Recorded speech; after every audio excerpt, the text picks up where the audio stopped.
Okay. All right. Looks like we're going to be starting shortly. Also, everyone, be careful when you step into the main gallery. The floor is a little uneven. So you want to look where you're walking. The floor is a little uneven. Yes, sir. Uh,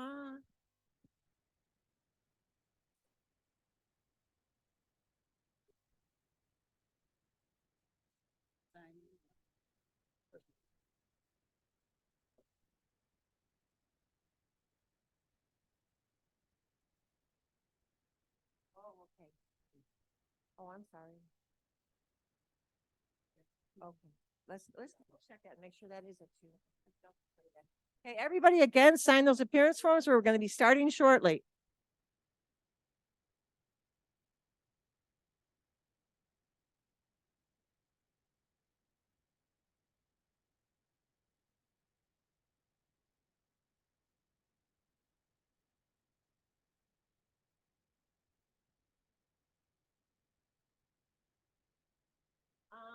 Let's see, where is that? Yes, sir.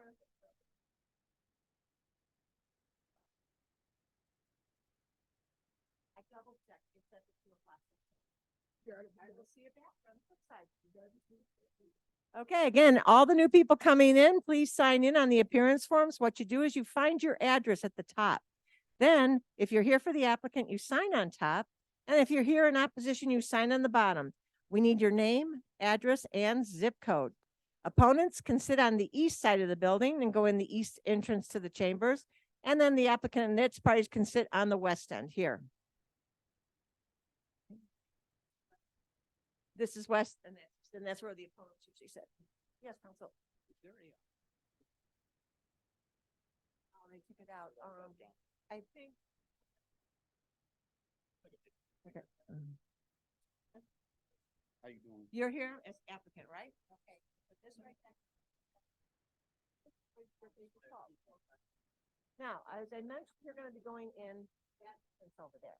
Be very careful. The floor is uneven because it's different levels. So you just want to look down, not at the floor because then you might. Yeah. I've been there. Yes. If we wanted to. Okay. You're going to sign it. Okay. Now,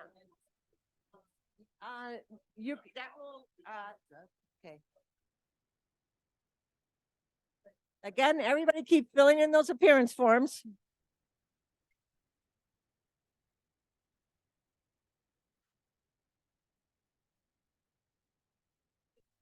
You wait until your case is called, and then you go in. Well, you know when your turn is. Now, if your case is continued, that means it might not go forward today. I don't know. You'll find out because they'll ask for a continuance if they do. Make sure you make a note of the time. Okay. And the next date. Okay. Okay. So, all right. Well, the continuance are usually requested right at the start. I'm an applicant for a variance. Do I have to wait all day? The case is, you know, you can when I sign. Oh, okay. And you signed it? Okay, everybody signed it? Yes. Well, you're the applicant, so you.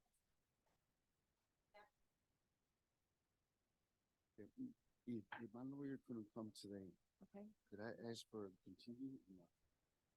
that's a good question. Please Okay, find out for me because, hold on. thank you. Ron,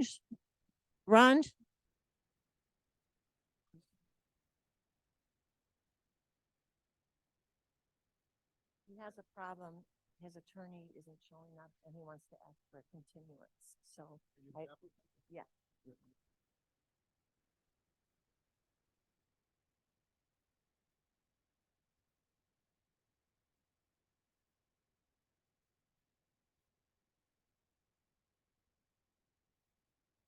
Again, everybody, thank you for filling out those appearance forms. I very much appreciate. The chairman will appreciate, as will the court reporter. I'll be collecting them as soon as the meeting starts.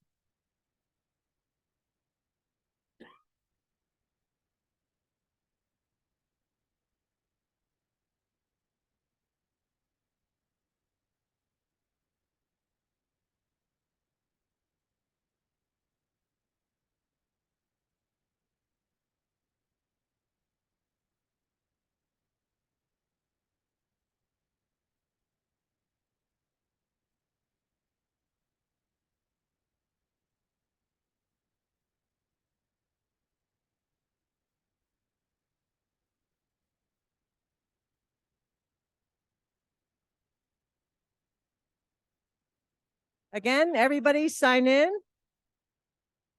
And then just return the appearance forms right to the table. Hi, council, I think you got a lot of them. Oh, two? Okay.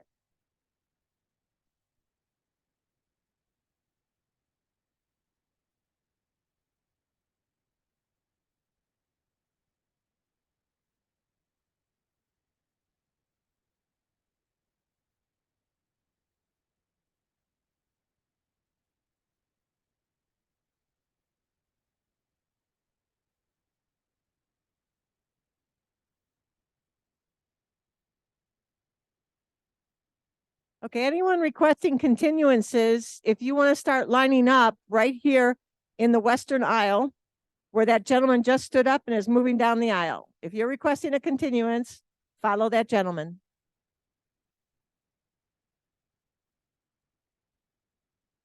I think the entrance is over here. You can get in over here to your left. Keep going right here. Right there. Okay. So again, anyone requesting a continuance? Yeah, that's where the entrance is.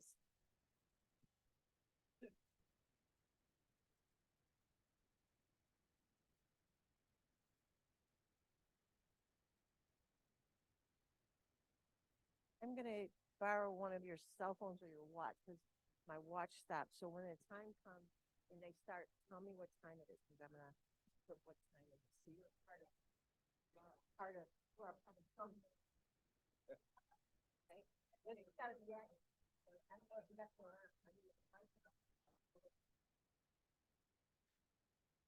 Get ready. Okay.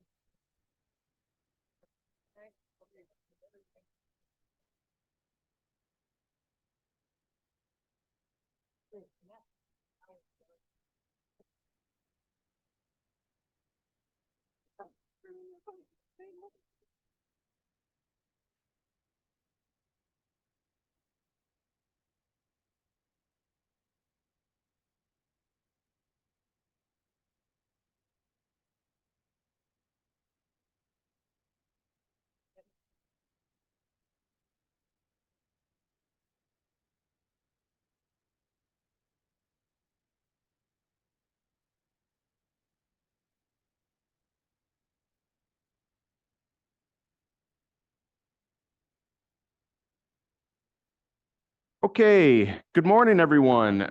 Welcome to the November 17, 2023 in-person meeting of the Zoning Board of Appeals. My name is Brian Sanchez, and I am the chairman of the ZBA. With me today are Commissioners Sam Toya to my right and Zurich Esposito to my left.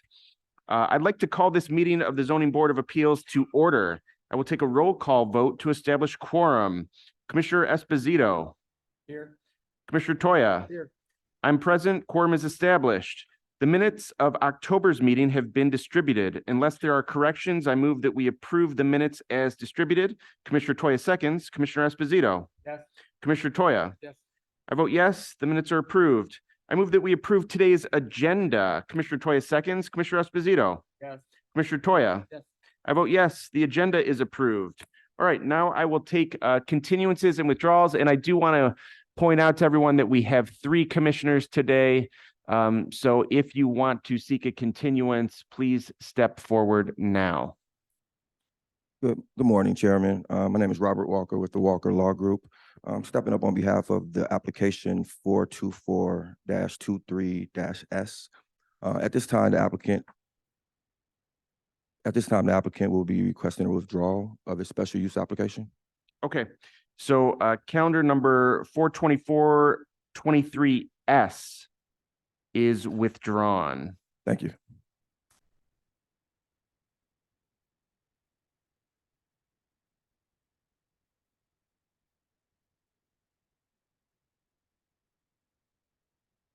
Dude.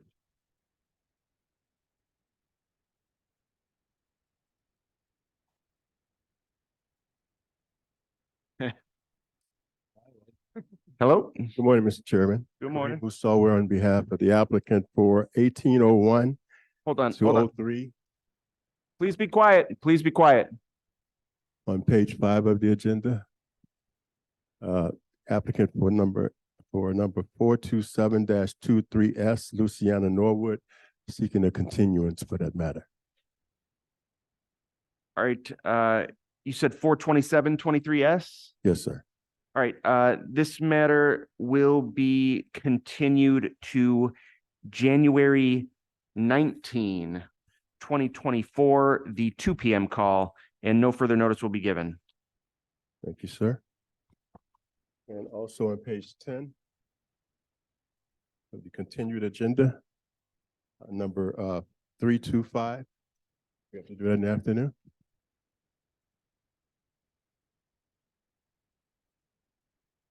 It's a 2 p.m. call, so he's gonna have to wait till the afternoon.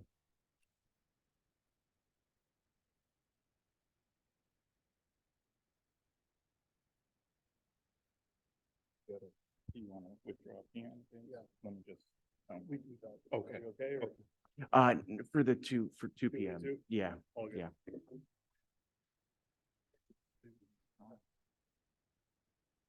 Yeah, Victor told, Victor Ryan. And then Chairman, on page 1, case number 402-23A, on behalf of the department, the witness, the zoning administrator, Patrick Murphy, was unavailable to testify today. So he was requesting a 1-month continuance to December. Okay. Case number 402-23A. Okay, calendar number 402-23A will be continued to December 15, 2023, the 9 a.m. call, and no further notice will be given. We got one more, Chairman. Okay.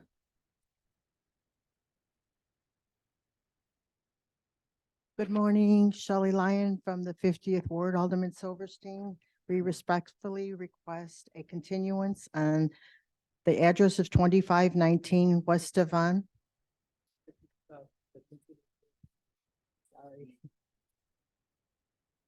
The alderman would like to speak on this item, but she is unavailable today due to a family death. Okay. This is calendar numbers 348-23Z, 349-23Z, and 350-23Z. Is the applicant here? Okay. But he wasn't able. I did speak. Okay.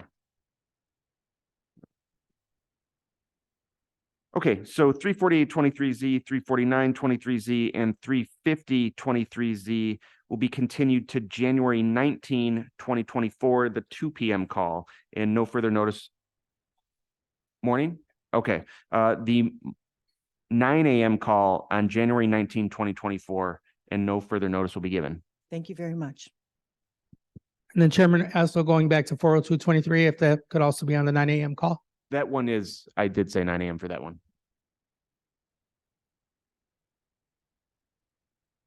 Withdrawing or you're objecting to which one?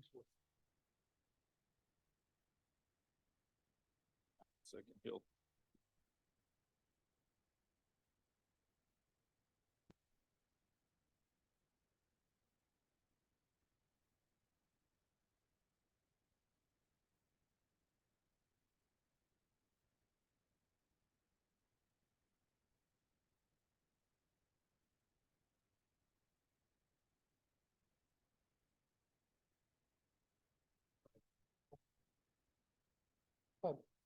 My lawyer is not here, so I need to continue. Which number? 416. 416, And your name, please? Eva Hernandez.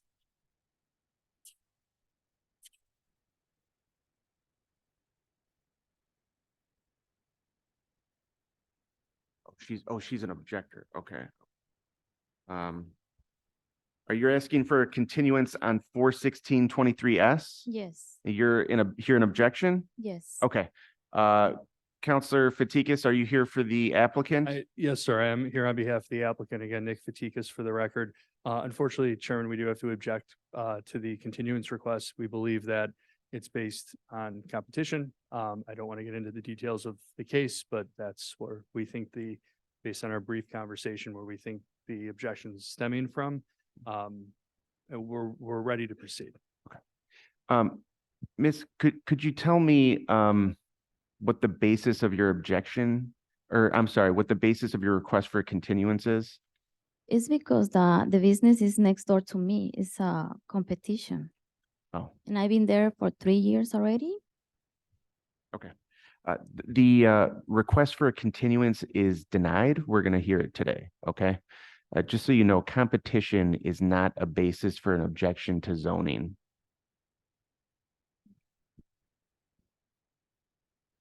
So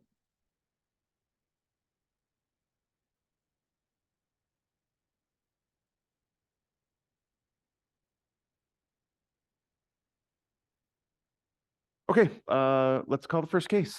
First case, 32422S, 400 South Wells Street.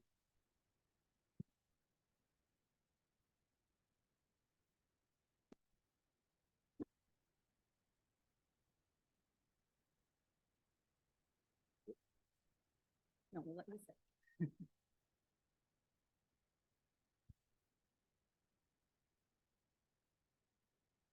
Good morning. Good morning, Chairman Sanchez and members of the board. For the record, my name is Sylvia Micus. I'm an attorney at Taft Law, located at 111 East Wacker Drive in Chicago, Illinois.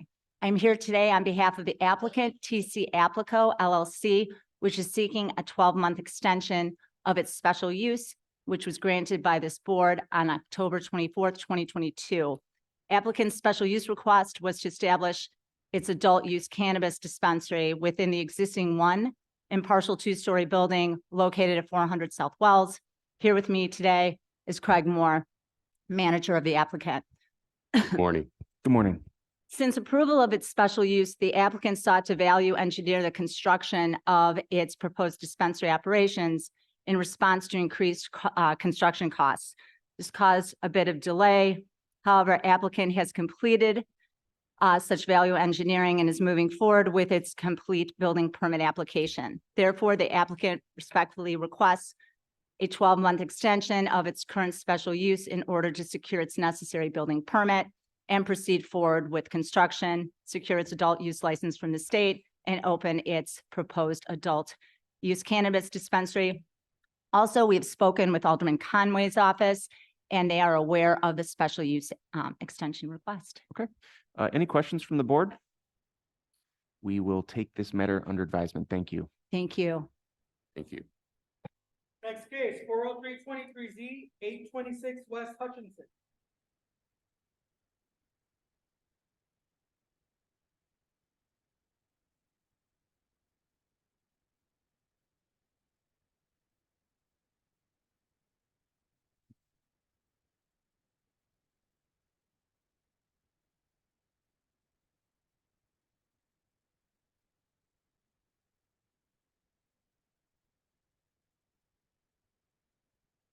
Hi, good morning. Good morning. Could you raise your right hand, please? Do you swear or affirm to tell the truth in these proceedings? I do. Yes, I do. You could just maybe move that mic. Yeah. Sorry, I have it. Sorry. Okay, thank you very much. Could you state your name and address, please? Yes, my name is Victoria Herget, Herget. Excuse me. My address is 826 West Hutchinson Street in Chicago. And what brings you here today? We have a fence that is on the northern property line of our property, which we've lived in for about 25 years. And the fence has been there the whole time we've been there, but the city notified us that it apparently didn't have a permit attached to it. And so we're here hoping to get a permit so we don't have to tear it down. And I also have a letter of support from the neighbors, which I made copies of, which I would be happy to give to the members. It's 3 pages, but they're stapled. Sure. Thank you. So this is a fence that's existed since you've lived in the property? Yes, sir. Any other questions from the board? Thank you very much. We'll take this matter under advisement. Thank you. Thank you very much. I appreciate it. Next two cases, 404-23Z, 405-23Z, 4124 South. Chestnut.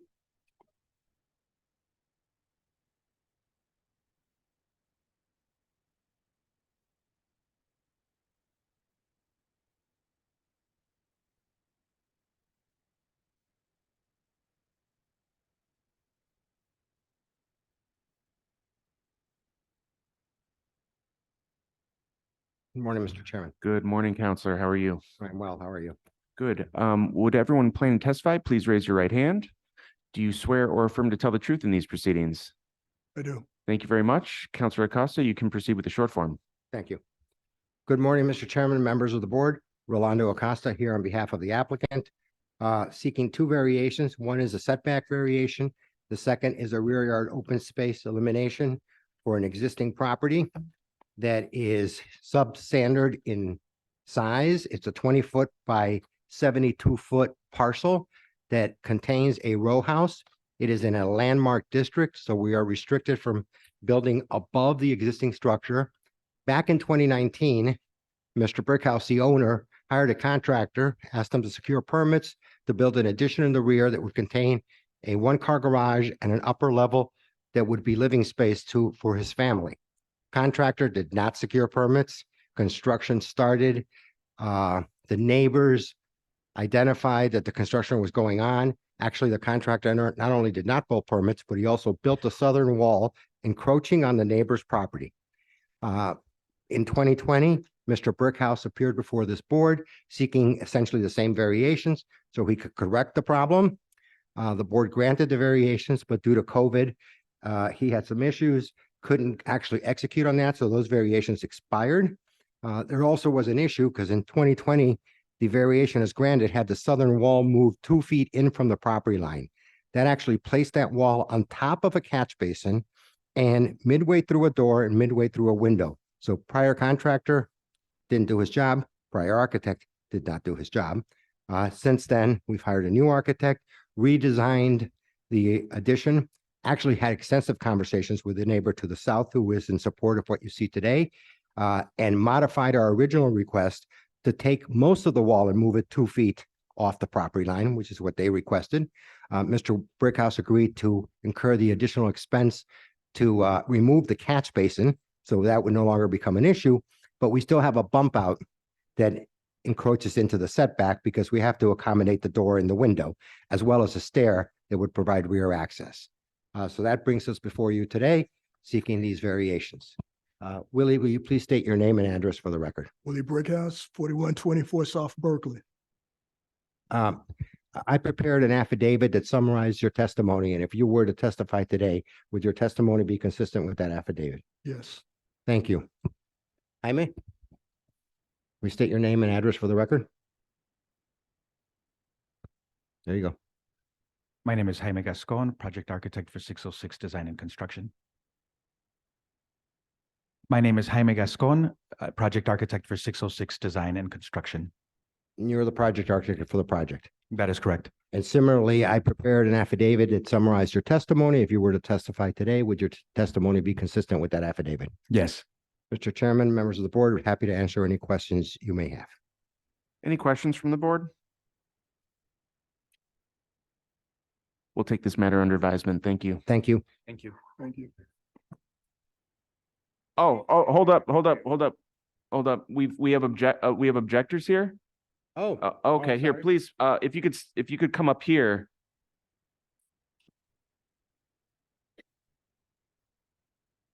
Didn't know I had objectors, but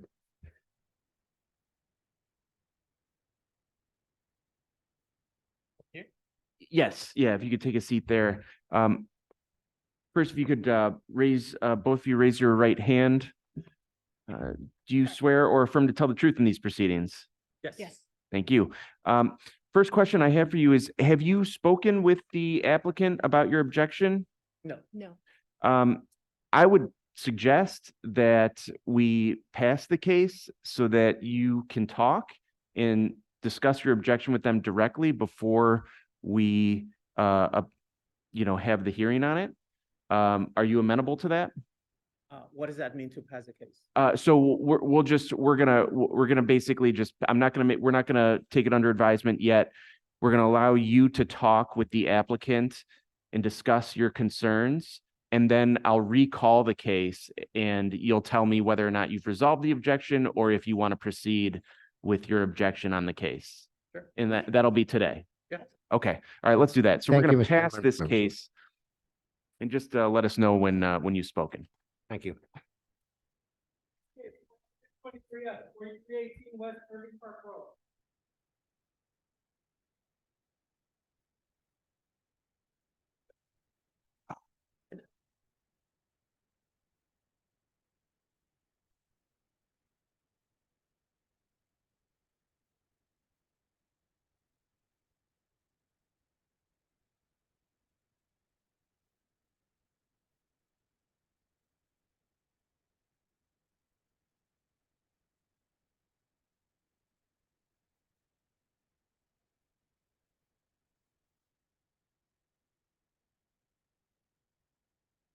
All right, would everyone plan to testify? Please raise your right hand. Do you swear or affirm to tell the truth in these proceedings? Yes. Thank you very much. Let me go ahead and read the department's recommendation for calendar number 40623S.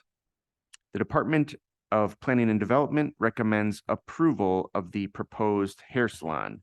Counselor, you can proceed with the short form. Thank you. Good morning, Mr. Chairman, members of the board. For the record, my name is Fred Augustin with the law offices of Augustin Associates LLC. I'm here on behalf of the applicant, KC Hair Studio LLC. Applicant owns and operates an existing beauty salon known as also KC Hair Studio. The business has been around since 2020. The applicant currently operates out of a salon suite. However, the applicant now needs more space. As a result, the applicant is leasing the commercial storefront at 4318 West Irving Park. Property is zoned B31 district. And under the B3 district, beauty salon requires special use if it's located within 1,000 feet of another salon, which is the reason we are here before the board. Here with me this morning on behalf of the applicant, Crystal Cologne, and our appraiser, Joe Ryan. First witness, Ms. Cologne. Ms. Cologne, please state your name and address for the record. Crystal Cologne, 4605 West Wrightwood Avenue, Chicago, Illinois. And you are a member of the applicant KC Hair Studio LLC, is that correct? Yes. And you are leasing the subject property at 4318 West Irving Park Road, is that right? Yes. Including yourself, you'll approximately have around 5 employees, is that right? Yes. Your hours of operation will be Tuesday through Fridays, 10 a.m. to 8 p.m., Saturday, 10 a.m. to 6 p.m., and closed on Sunday and Monday, is that correct? Yes. You execute an affidavit, which I submitted to the board on your behalf, is that right? Yes. And if we continued, your testimony will be consistent with your affidavit. Is that correct? Yes. Thank you. Now, Mr. Ryan. Mr. Ryan, please state your name and address for the record.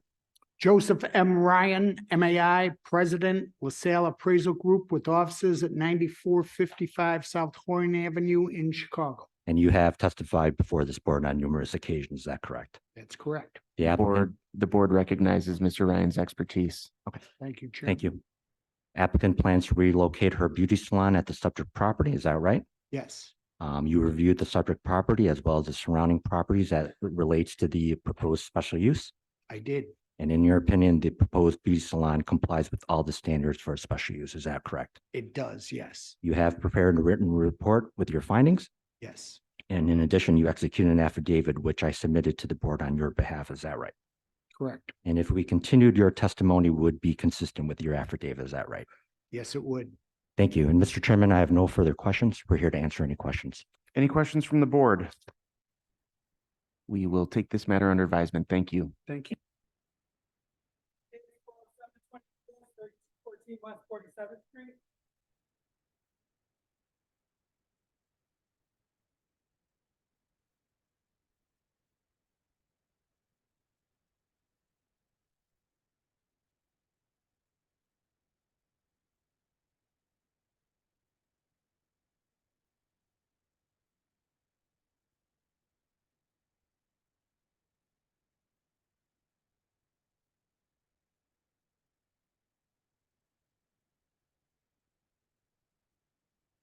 All right, while everyone is getting situated, I will go ahead and read the department's recommendation.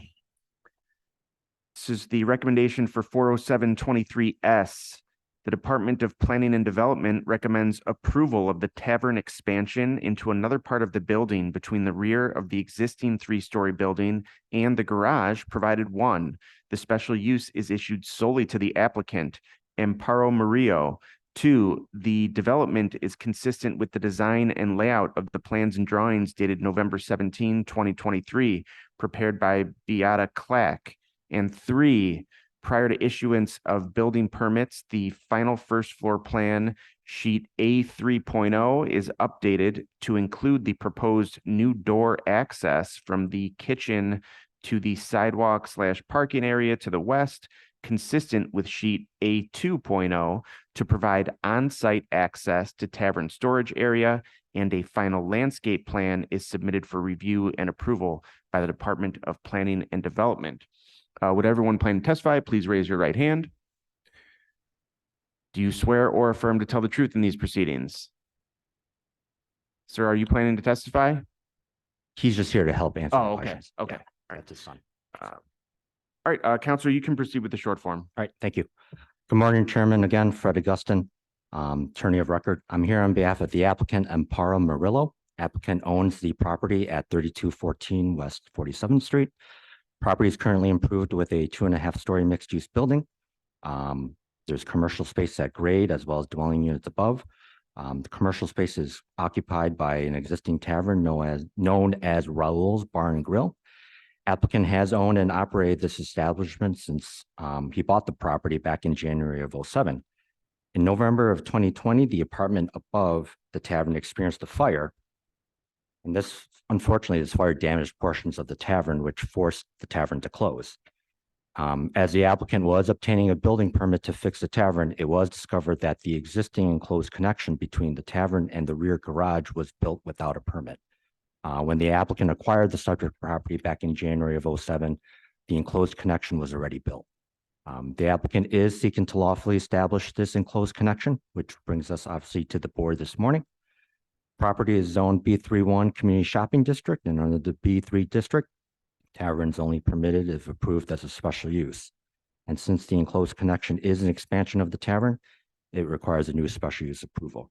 Here with me this morning is the applicant, Amparo Murillo, our appraiser, Joseph Ryan, and also here just to help answer any questions is Mr. Murillo's son.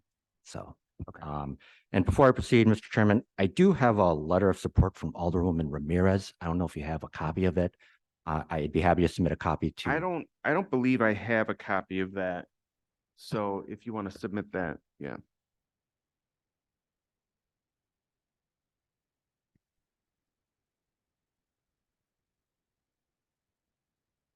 Okay, yes, just let the record reflect that we do have a letter of support dated November 8, 2023 from Alderwoman Ramirez. You can have your witnesses swear to their affidavits. Okay, sure. Mr. Murillo, please state your name and address for the record. 7701 South Leamington, Burbank, Illinois, 60459. Yeah, if you could repeat that and speak into the microphone there. 7701 South Leamington, Burbank, Illinois, 60459. And you do, just for the record, own the property at 3214 West 47th Street. Is that correct? Yes.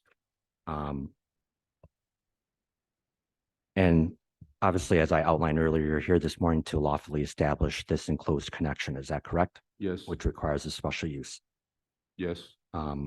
If we continued, so on your behalf, you executed an affidavit which I submitted to the board on your behalf. Is that correct? Yes. And if we continued, your testimony would be consistent with your affidavit. Is that correct? Yes. Thank you. Okay. Mr. Ryan, Yes. state your name and address for the record. Joseph M. Ryan, MAI, President, LaSalle Appraisal Group with offices at 9455 South Horn Avenue in Chicago. And as I outlined earlier, the existing closed connection was built without a permit. Is that correct? Correct. And this enclosed connection is an expansion of the existing tavern, which requires a special use approval. Is that correct? That's correct. You have reviewed the property and the surrounding area as it relates to the expansion of the tavern? I have. And in your opinion, does the expansion of the existing tavern comply with all the standards for a special use? Is that correct? Correct. You did prepare a written report with your findings? Is that I right? did. And in addition, you executed an affidavit which I submitted to the board on your behalf. Is that right? Correct. And if we continued, your testimony would be consistent with your affidavit. Is that correct? Yes, it would. Mr. Chairman, I have no further questions for my witnesses. We're here to answer any questions. Any questions from the board? We will take this matter under advisement. Thank you. Thank you. Thank you very much. Two cases, 408 409 3341 North Sheffield.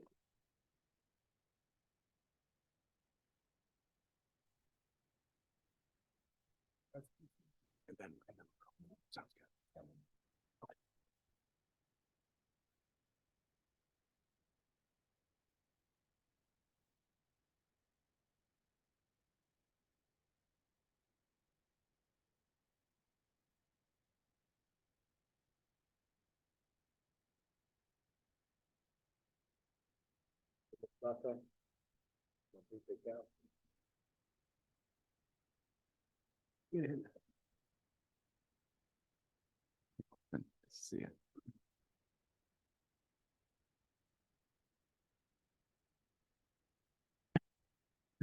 Yeah.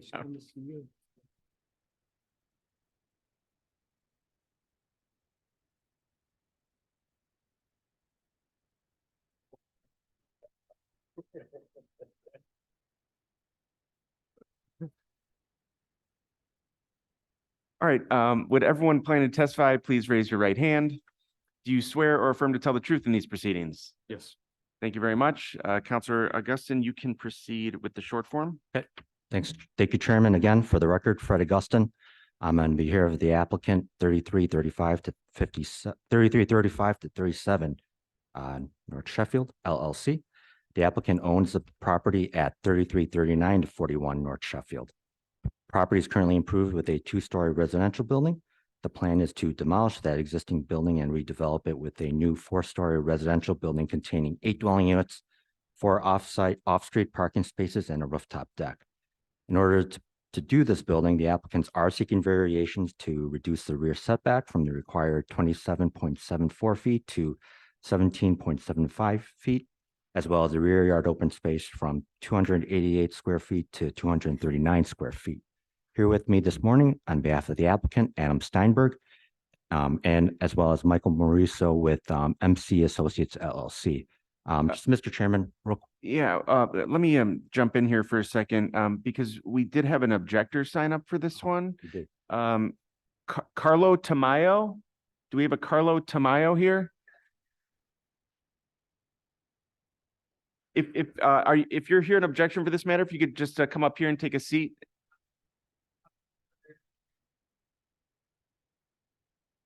Oh, okay. All right. So you're not here an objection. Okay. Okay. So you can proceed. Okay. And just real quick, Mr. Chairman, just touch on the hardship.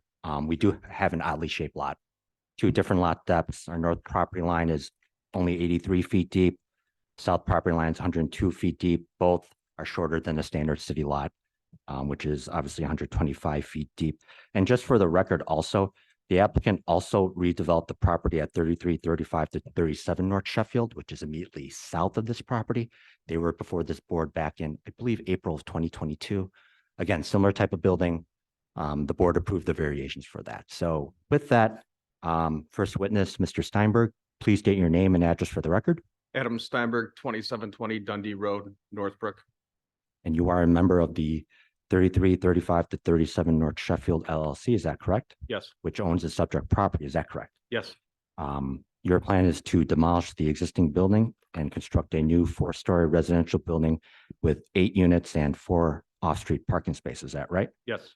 And in order to construct a building, you are seeking the variations to reduce the rear setback as well as the rear yard open space, is that correct? Yes. You execute an affidavit, which I submitted to the board on your behalf, is that right? Yes. And if we continued, your testimony would be consistent with your affidavit, is that correct? Yes.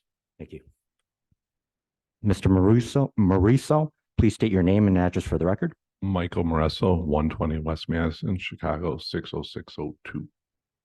And just to be clear, you are one of the designers of the proposed new building. Is that correct? Yes, sir. And as I outlined previously, the subject property is an oddly shaped lot. Is that right? Correct. And this condition posed a hardship in trying to comply with the rear setback as well as the rear yard open space requirements. Is that correct? Yes, You execute an affidavit which I submitted to the board on your behalf. Is that right? correct. And if we continued, your testimony would be consistent with your affidavit. Is that right? Yes, sir. Mr. Chairman, I have no further questions. We're here to answer any questions the board may have. Any questions from the board? Who's the architect? I'm part of the architectural team. Oh, okay. Great, thank you. All right. Any other questions? We will take this matter under advisement. Thank you. Thank you. Next case, 410-23Z, 831 West 33rd Street.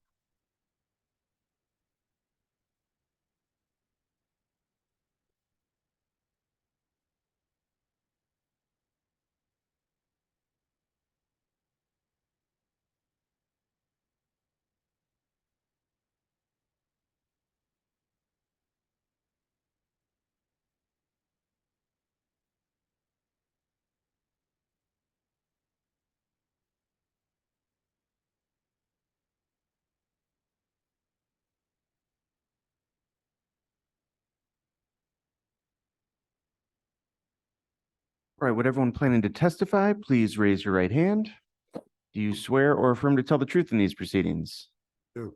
Thank you very much. Counselor Augustine, you can proceed with a short form. Again, Mr. Chairman, for the record, Fred Augustine, I'm the attorney on behalf of the applicant, Samantha Truskis. Applicant owns a property at 831 West 33rd Street. Subject property is currently improved with two principal buildings. The front building consists of a 3-story, 2-unit residential building with a 3rd floor dormer addition. 3 years ago, just a brief history, the front building experienced a fire, which rendered the building uninhabitable. Applicant sought a building permit in order to fix the front building. And during this process, it was discovered that the dormers were built without a building permit. The applicant has owned the property for approximately 28 years. And when she purchased the property, the dormers were already built. So nevertheless, we are here this morning to lawfully establish the dormers as well as construct a new front entry stairway to the building. In order to do this work, we are seeking variations to reduce the front setback from 15 feet to 8.32 feet, the combined side setback requirement from 5 feet to 3.38 feet, as well as reducing the west side setback from 2 feet to 0. Here with me this morning is the applicant, Samantha Truskis, and our project architect, Christopher Bohm. And just again, clearly, real quick, Mr. Chairman, the hardship, we're dealing with an existing front building, 50 years old, doesn't meet the setbacks and so forth. So with that, Ms. Truskis, please state your name and address for the record. Samantha Cheskis, 831 West 33rd Street, Chicago, Illinois, 60608. And you own the property at 831 West 33rd Street, is that correct? Yes, Just so that we're clear, as you were obtaining the building permit to fix the front building, it was discovered that this 3rd floor addition was built without a permit, is that correct? yes, And just to be clear, you acquired it with this addition in place, is yes, that correct? You executed an affidavit which I submitted to the board on your behalf, is that correct? yes, And if we continued, your testimony would be consistent with your affidavit, is that correct? yes. Thank you. Mr. Baum, please state your name and address for the record. Christopher Bohm, 2453 South Archer Avenue, Chicago. And you are a licensed architect in the state of Illinois, is that correct? That's correct. And you have testified before this board as an expert in architecture, is that correct? Yes. And just to summarize, property is unique in that it's improved with two principal buildings that are at least 50 years of age. Yes.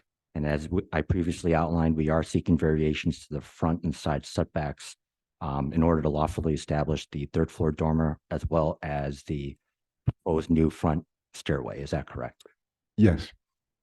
You executed an affidavit which I submitted to the board on your behalf. I did. And if we continued, your testimony would be consistent with your affidavit. Is that correct? Yes, sir. Thank you, Mr. Chairman. I have no further questions. We're here to answer any questions the board may have. Any questions from the board? We will take this matter under advisement. Thank you. Thank you.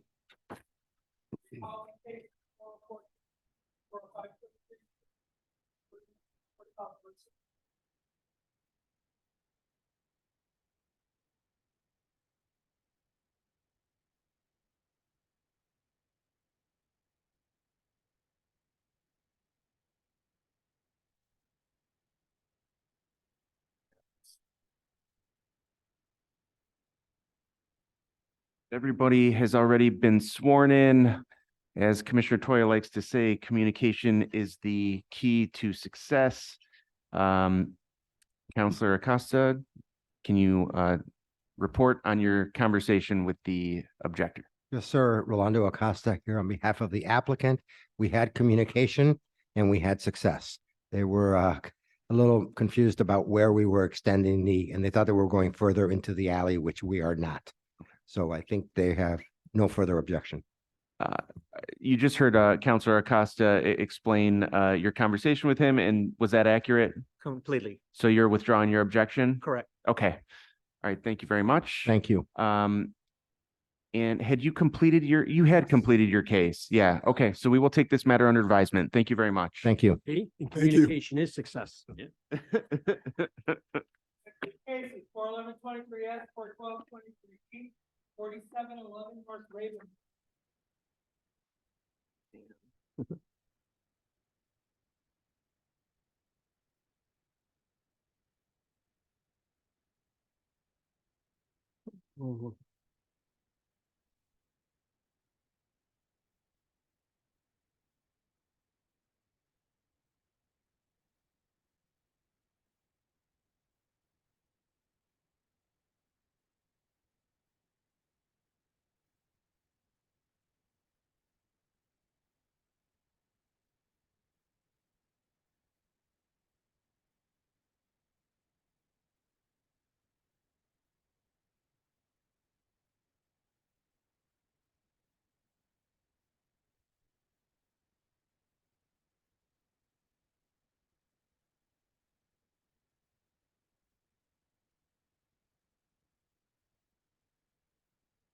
All right. Would everyone plan to testify? Please raise your right hand.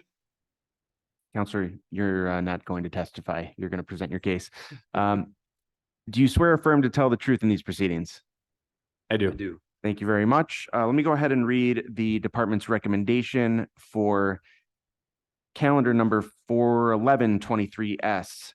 The Department of Planning and Development recommends approval to establish a sports and recreation participant golf facility use on the second floor of an existing two-story commercial building, provided the special use is issued solely to the applicant, Ravenswood Golf Club LLC, and the development is consistent with the design and layout of the untitled floor plan dated November 14, 2023, prepared by LSC Development LLC, site plan and building elevations dated September 19, 2022, and second floor demolition plan and partial second floor plans dated January 11, 2021, prepared by Sullivan, Gouliet, and Wilson. All right, Counselor, you can proceed with the short form. Thank you, Mr. Chairman and members of the board. My name is Braden Lord. I'm an attorney with the law firm of Taft, Stettinius, and Hollister, located at 111 East Wacker Drive in Chicago. And I, along with my colleague Liz Butler, represent the applicant in this matter, Ravenswood Golf Club LLC. I'm joined today by representatives of the applicant and the property owner, including Frank Citro, manager of the applicant, Brian Sheehan, representative of the property owner, LSCD of Ravenswood LLC, and Jason Jarrett, senior associate at Ockrent Kissel, who is the land use planner for our project. Mr. Chairman, I'll provide a brief short form overview and then we'll swear in the witnesses. Yeah. The applicant seeks special use approval to establish and operate a sports and recreation participant use. That is how the proposed golf simulator and training facility is categorized at the subject property, and a variation to reduce the number of required off-street parking spaces from 7 to 0. The subject property consists of approximately 57,805 square feet of site area, and it's located at the northeast corner of West Leland Avenue and North Ravenswood Avenue. The existing building, as you can see, is built substantially lot line to lot line, and the site is bound on 3 sides by public rights of way, Ravenswood, Leland, and the 20-foot public alley to the east. The applicant plans to lease approximately 8,881 square feet of vacant tenant space on the second floor in order to establish the proposed facility. which is authorized in the M12 limit district with approval of a special use. Accordingly, we request a special use. The subject property is located approximately 250 feet 4 inches from the Ravenswood Metro Station entrance. In other words, it's located directly across the street from the station.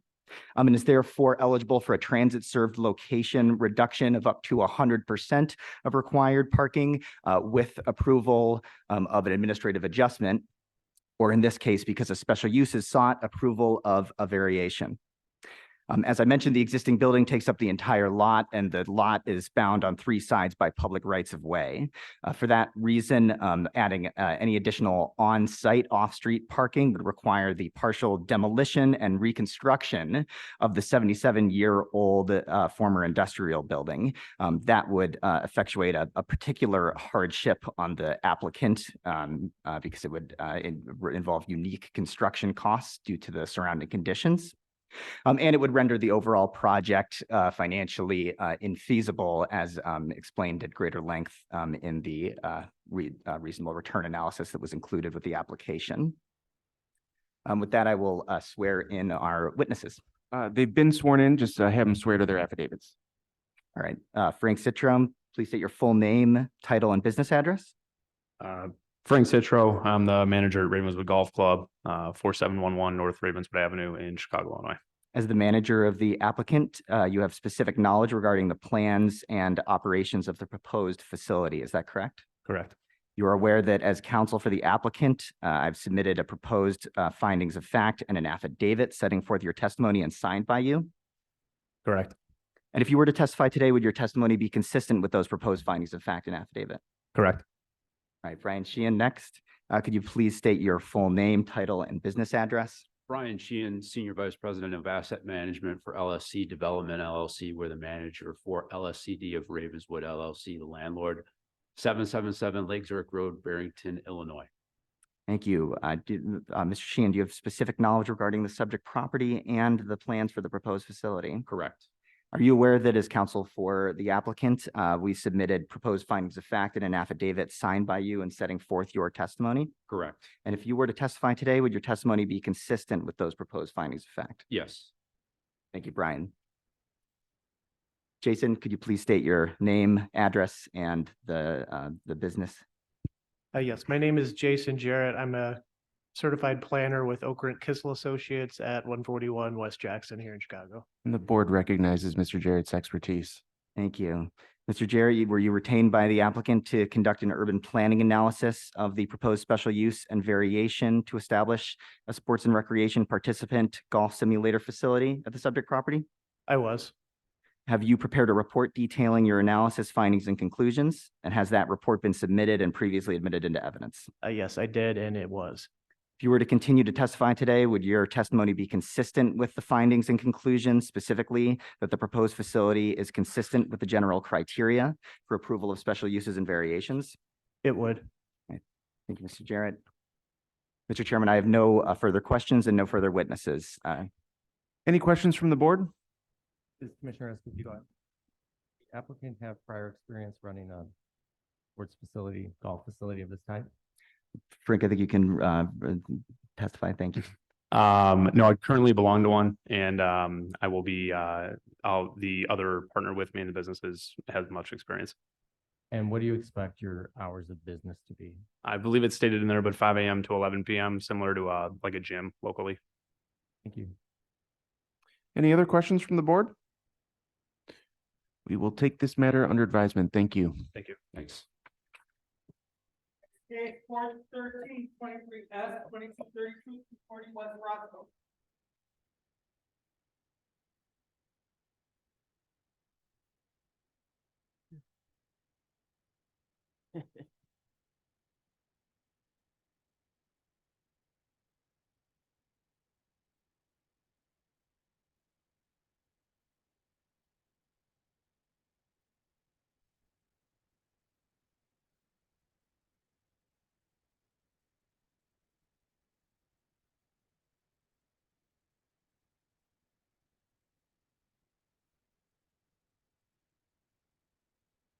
All right, would everyone planning to testify, please raise your right hand. Do you swear or affirm to tell the truth in these proceedings? Yes. Thank you very much. Let me go ahead and read the department's recommendation. This is the recommendation for calendar number 41323S. The Department of Planning and Development recommends approval of the proposed liquor store expansion, provided the special use is issued solely to the applicant, West Roscoe Street LLC, DBA Lush Wine and Spirits, and the development is consistent with the design and layout of the plans and drawings dated November 17, 2023, prepared by O'Kelly Casbrack. Counselor, you can proceed with the short form. Good morning, Mr. Chairman and members of the board. Michael Esger from the law firm of Acosta Esger on behalf of the applicant, West Roscoe Street LLC, DBA Lush Wine and Spirits, and for the property located at 2232 to 40 West Roscoe Street. Here with me today is Janice Webster, manager of the applicant, as well as Peter Poulos, our appraiser in the matter. Since 2006, when their first special use was granted, Lush Wine and Spirits has been successfully operating a liquor store at this location. They expanded their operation in 2014 with a new special use, and once again desire to expand their operations, and for that purpose seeking a new special use here today. Given that there's no one here objecting, can we proceed? Just Yeah, have them swear to their affidavits, Absolutely. and for the record, the board recognizes Mr. Poulos' expertise. Thank you very much. Janice, we submitted a affidavit on your behalf, which you signed, correct? Correct. And if you were to testify here today, your testimony would be consistent with that affidavit, correct? Correct. And Mr. Poulos, Peter, you prepared an appraisal report for this matter, correct? That's correct. And if you were to testify here this morning, would your the testimony be consistent with that report? Yes. Thank you. We're here to answer any questions. Any questions from the board? We'll take this under advisement. Thank you. Thank you. Cases 41423, 41523, 529 North Hartman.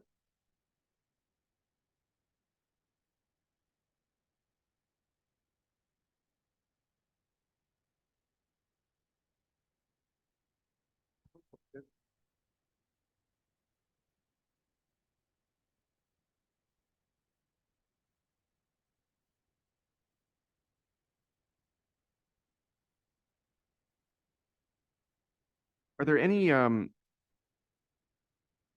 objectors here for 41423Z or 41523Z, 529 North Heartland Court?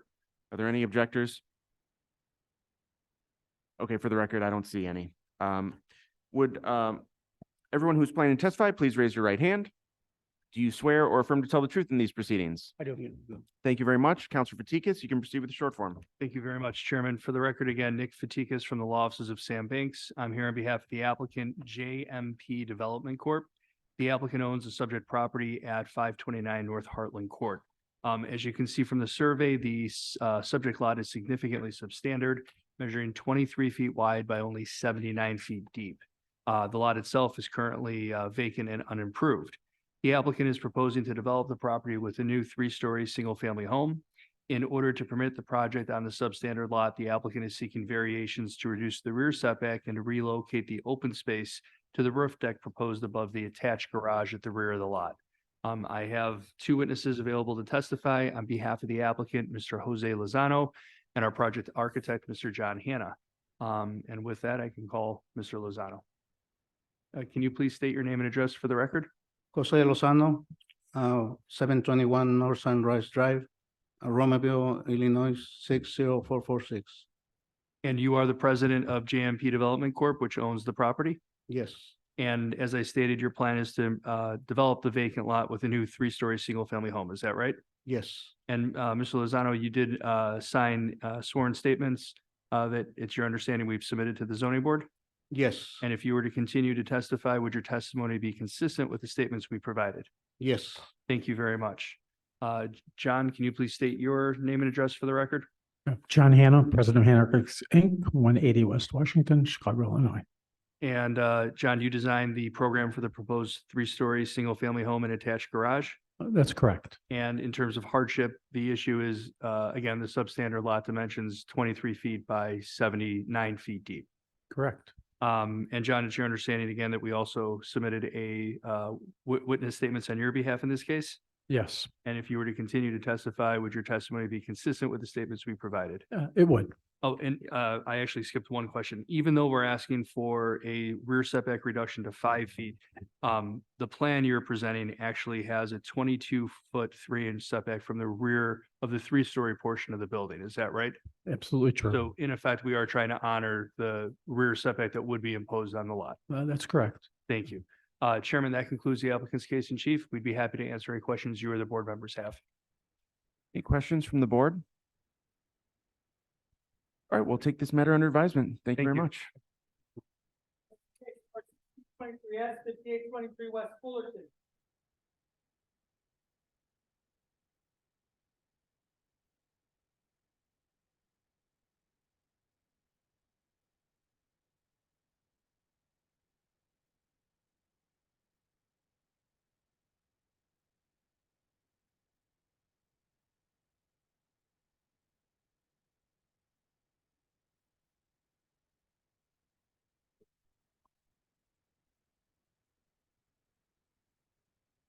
All right, would everyone planning to testify, please raise your right hand?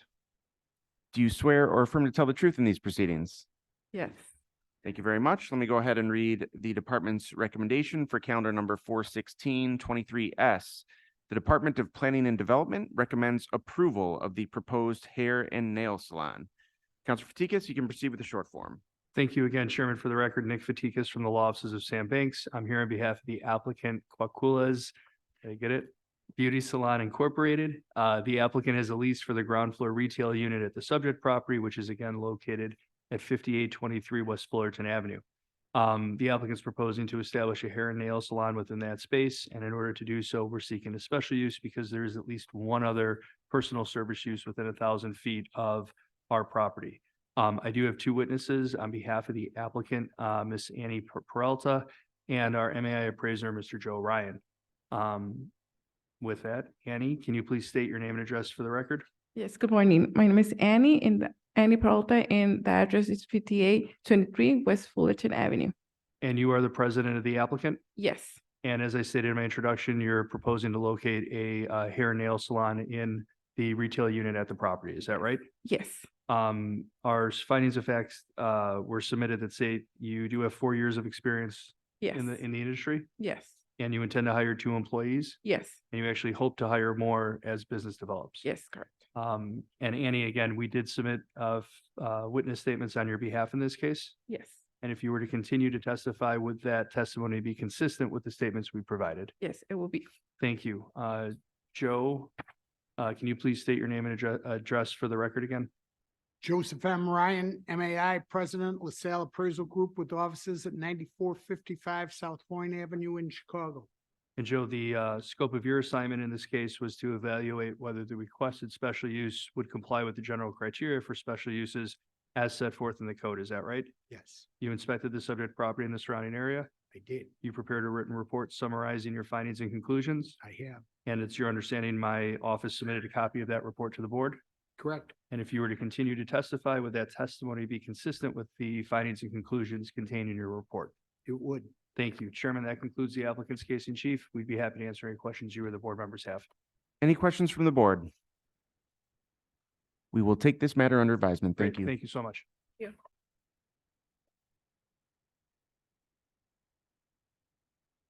Going out of order slightly, case number 41823Z 5627 North Lincoln.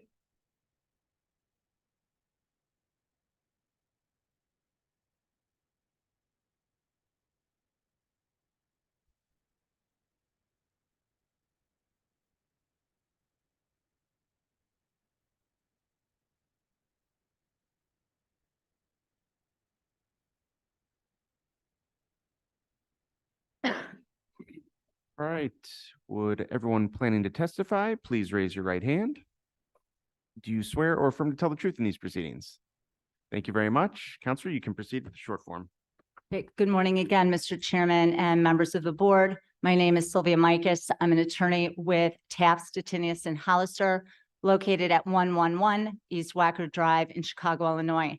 Here today on behalf of the applicant, American Blues Theater, NFP, doing business as American Blues Theater. The applicant, a 501c3 not-for-profit organization, is seeking a variation in order to secure a public place of amusement license for its proposed live theater venue within the existing building located at 5627 North Lincoln Avenue.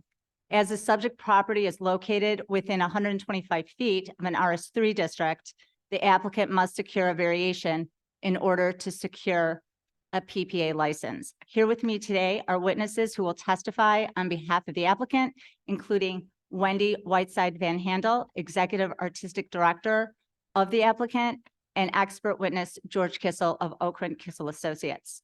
I just plan to provide a brief overview of the variation and then introduce each of the witnesses and have them place their testimony into the record. The subject property is located at the corner of North Lincoln Avenue and North Tallman Avenue, approximately 300 feet northwest of the intersection of North Lincoln Avenue and West Bryn Mawr Avenue. The subject property contains 17,966 square feet, is an improved with a one-story building containing 10,796 square feet, which previously operated as a Walgreens. The subject property also includes an accessory 16-space parking lot located at the southeast of the building. A public alley is located at the rear of the subject property. The subject property is located within a B3-2 district and also serves as a transit served location due to its close proximity from the CTA Lincoln Avenue bus corridor. The context of the properties which surround the subject property include, to the north of the subject property along Lincoln Avenue, 1- and 2-story commercial buildings and a 3-story mixed-use building with residential above. This property is zoned B3-2. To the south of the subject property across Tellman, commercial uses including the Omi Motel, Marathon Gas Station, and Guest House Motel, also zoned B3-2.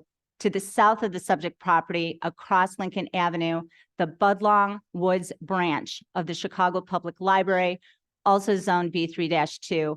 And to the north of the subject property, directly across the public alley along Tallman Avenue, are 2 flats and single-family residences zoned RS3.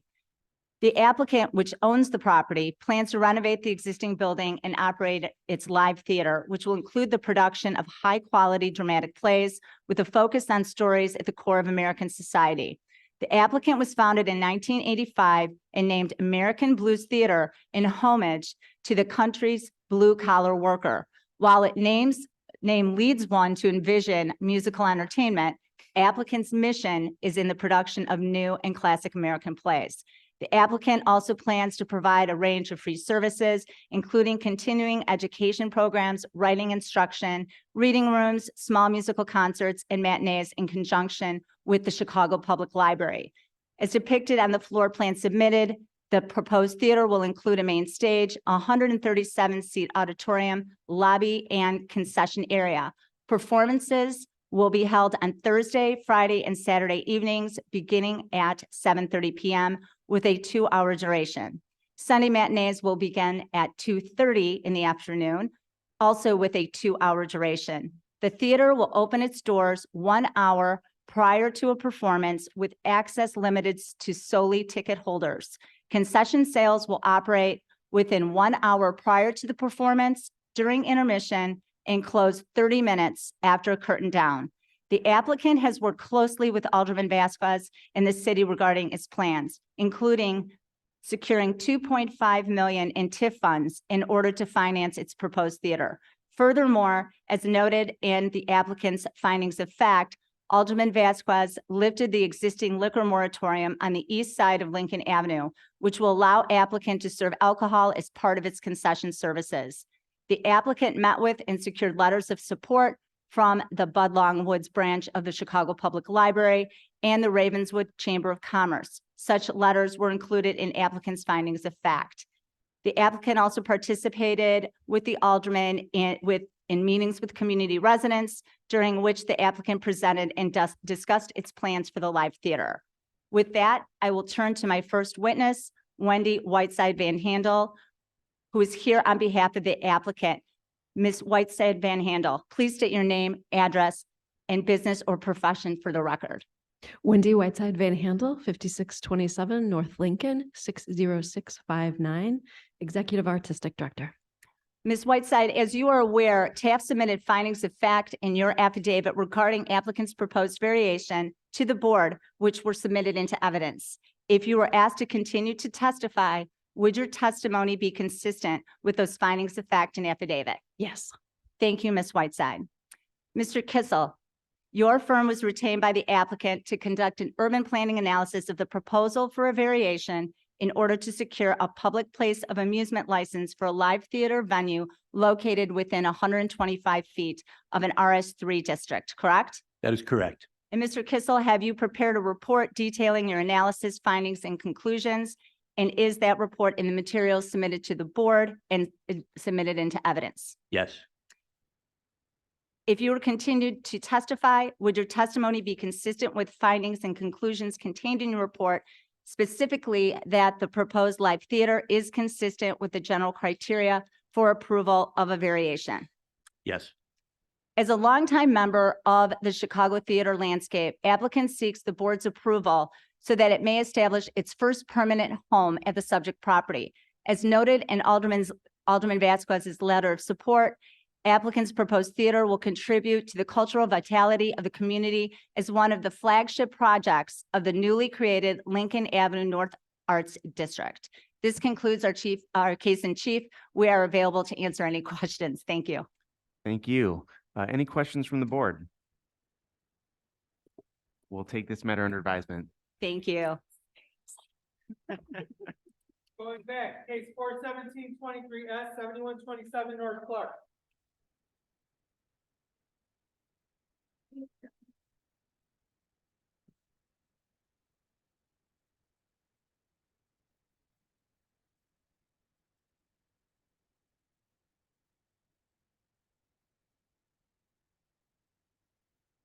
All right, would everyone planning to testify, please raise your right hand?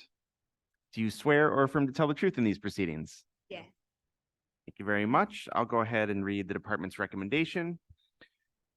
This is the recommendation for calendar number 41723S.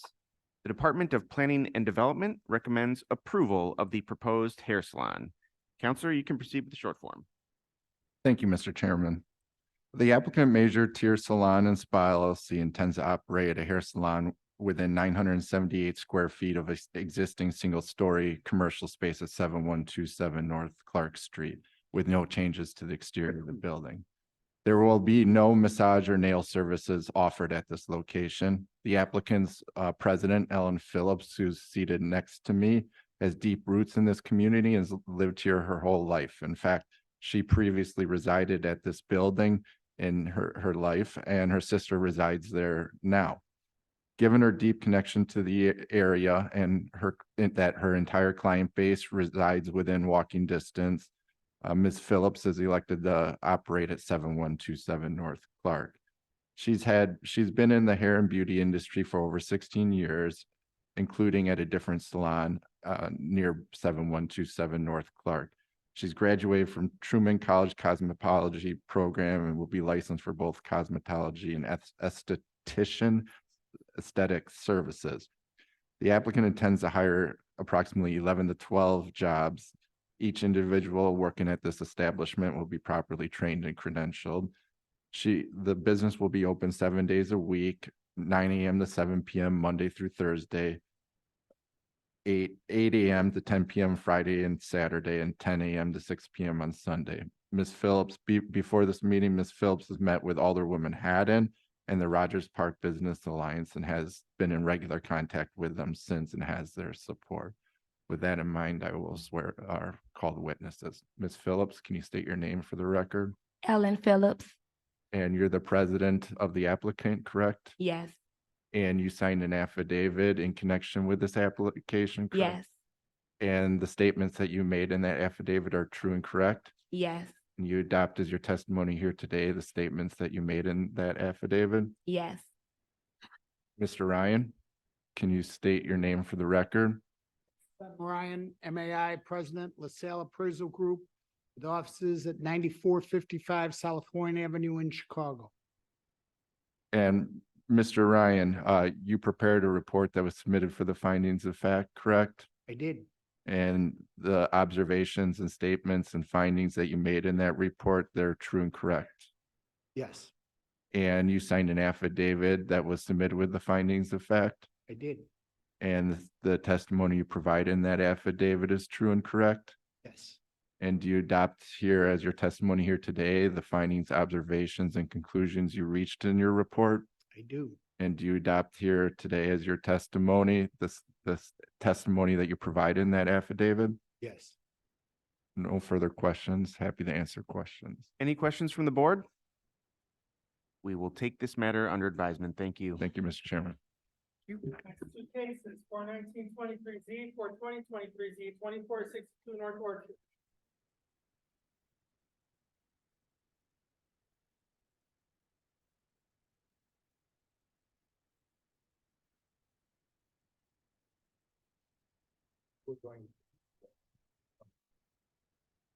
Oh, okay.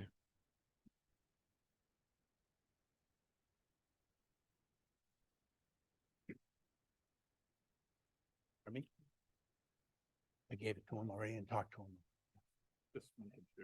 Yes, no, I.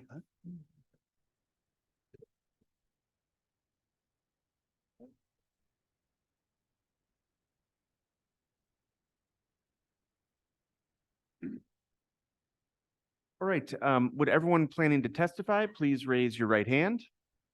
Do you swear or affirm to tell the truth in these proceedings? I do. I do. Thank you very much. So as a preliminary matter, Yeah. Mr. Chairman, Mr. Raff here is renovating a older building and originally he's gutting the apartments and it's a 100-year-old building. And to give his tenants some outdoor space, he wanted to have some balconies. And he had talked to the neighbors to the south who have a double lot with a driveway and a garage approximately where the balconies would be. And originally it was his impression they'd be okay with it. Anyway, when we did the plans and filed, I got a call from Mr. Camberis that they were against the balconies.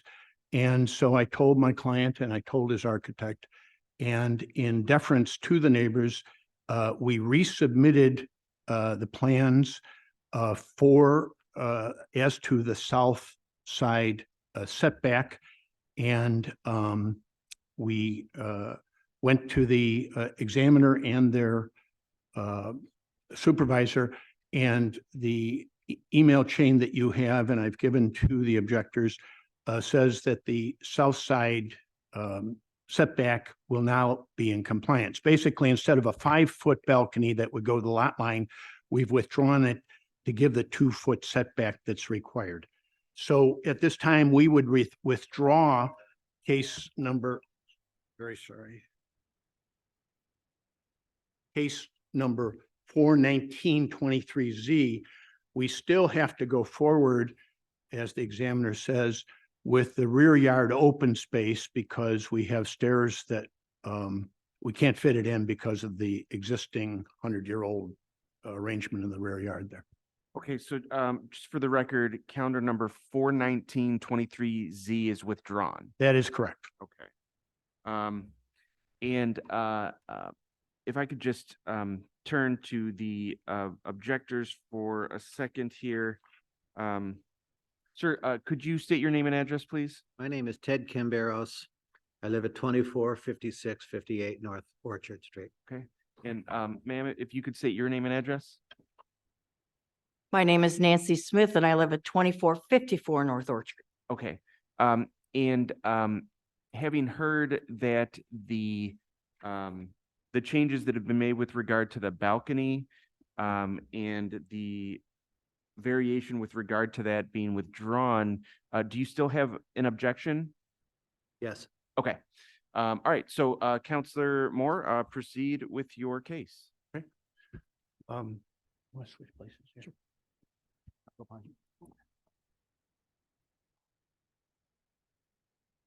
So will you tell the board who you are?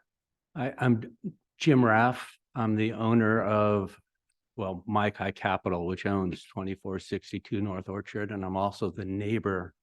You can see my house just To the north. north of the building.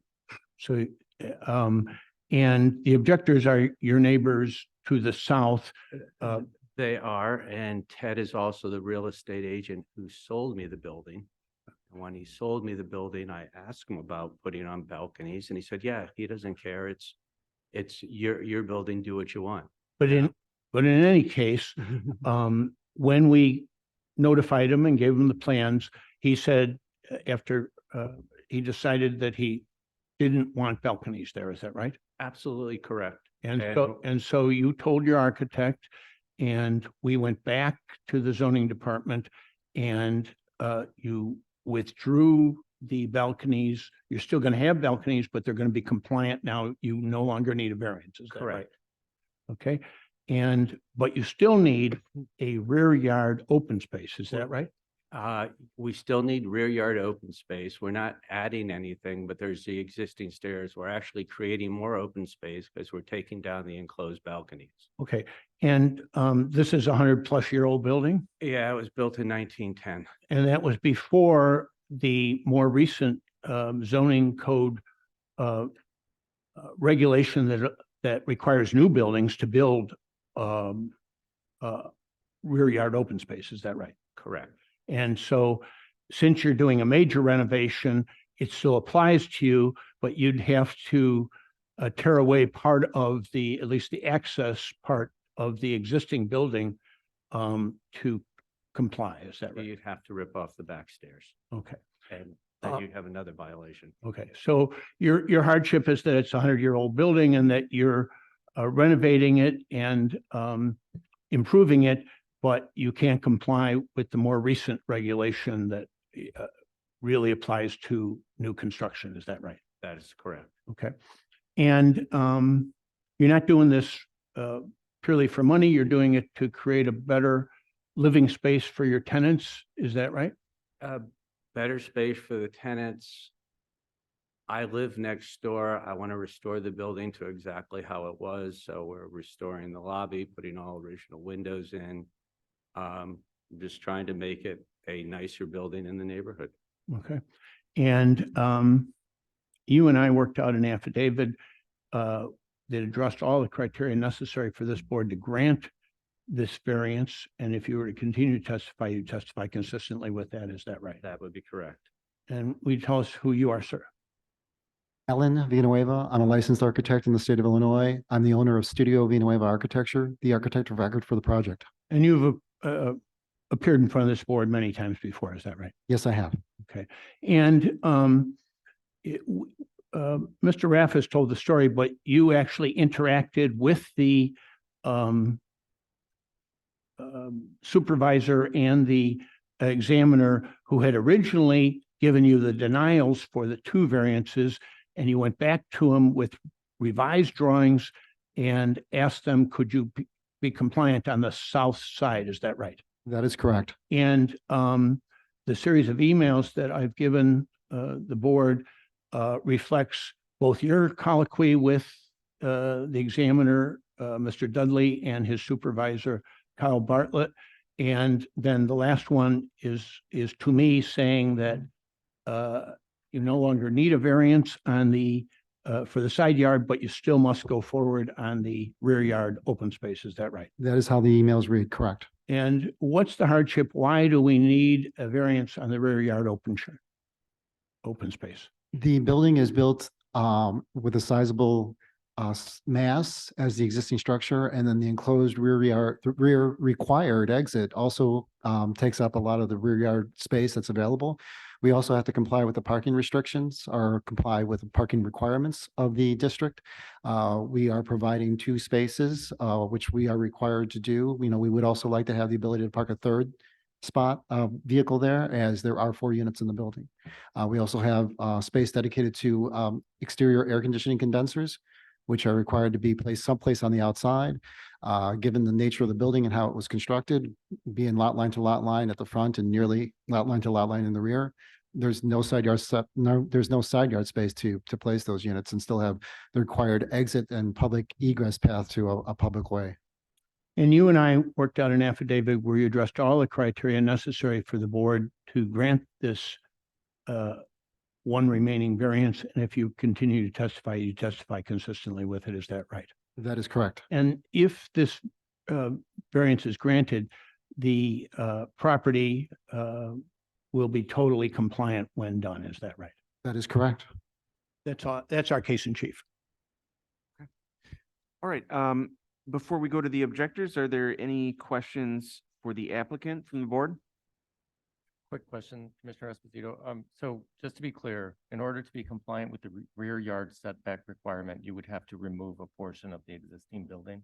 That's correct. Thank And that's a required egress stair. Thank you. Okay. Let's turn to the objectors. Whichever one of you would like to go first, just go ahead and state your name and address for the record, and then proceed with telling us why you're here in objection. My name is Ted Camberos. My wife Nora and I have lived next door to this building for the last over 40 years. I have 3 basic concerns, or you call them objections. With all due respect to Mr. Raff, the conversation he referred to was 3 or 4 years ago. It was in passing. And when he did bring up balconies, I was assuming it was in the back of the building where most balconies are. My first objection would be that a variance to construct balconies on the side of this building is out of character with this neighborhood. There are no other properties on Orchard Street with balconies of any size, 3 feet or 5 feet or whatever. In my opinion, the balconies of this type are not appropriate in a neighborhood mostly single-family and historic homes. Secondly, if this variance is approved, the balconies will specifically affect my property. The purpose of a setback requirement, in my opinion, again, is to ensure privacy, home security, and uniform appearance, among other things. If approved, this variance will greatly impact my privacy. The balconies will be literally over my patio and garage. As a result, this variance will affect my property value as well. Also, I think this variance will create a precedent for every other property owner in the neighborhood to alter the otherwise uniform appearance of this neighborhood. Thirdly, and most importantly, again, in my opinion, there's nothing unique about 2462 North Orchard which makes it appropriate to grant a variance. The existing setback requirement does not affect 2462's ability to use the property in any way different to other neighbors. Quite the opposite, the majority of the properties in this neighborhood share a similar issue. If approved, this will be the first variance of this type along Orchard Street, which is a historical district. Basically, those are my concerns, and this balcony, and I have to say, I appreciate the fact that Mr. Raff is reducing the size of the balcony. It's literally over my property, over my backyard, and it will affect not only my privacy, and I appreciate the fact that he wants to improve the value and the lifestyle of his tenants, it'll adversely affect mine. Okay. Thank you. Would you, ma'am, would you like to voice your objection? Is it, I would. Is it the I would. same as? My name is Nancy Smith. I live at 2454 North Orchard, which is 2 doors down. My objection is one primarily of precedence.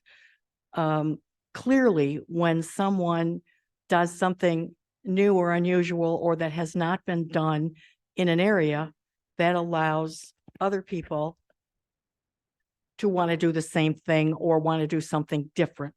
This is a historic district. My house was built, we think, in 1873. Ted's was built a little bit later than that.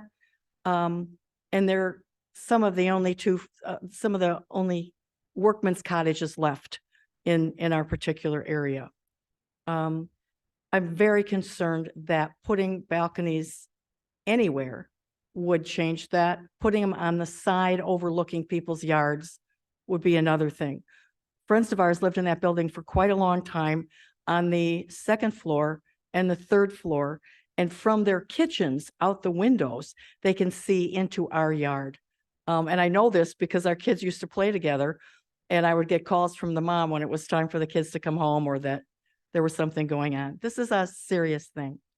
The second thing is that it's not Manhattan.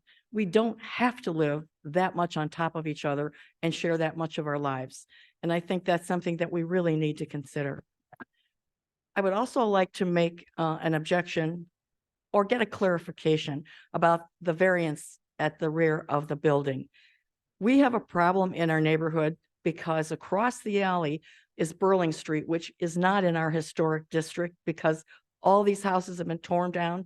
People are building right up to the edge of the alley, and there are garbage cans. There must be 15 of them that hug our fence that belong across the alley. I want to make sure with that variance that there's an indication there's some place for the 8 garbage cans that would be involved with the tenants in that building. Okay.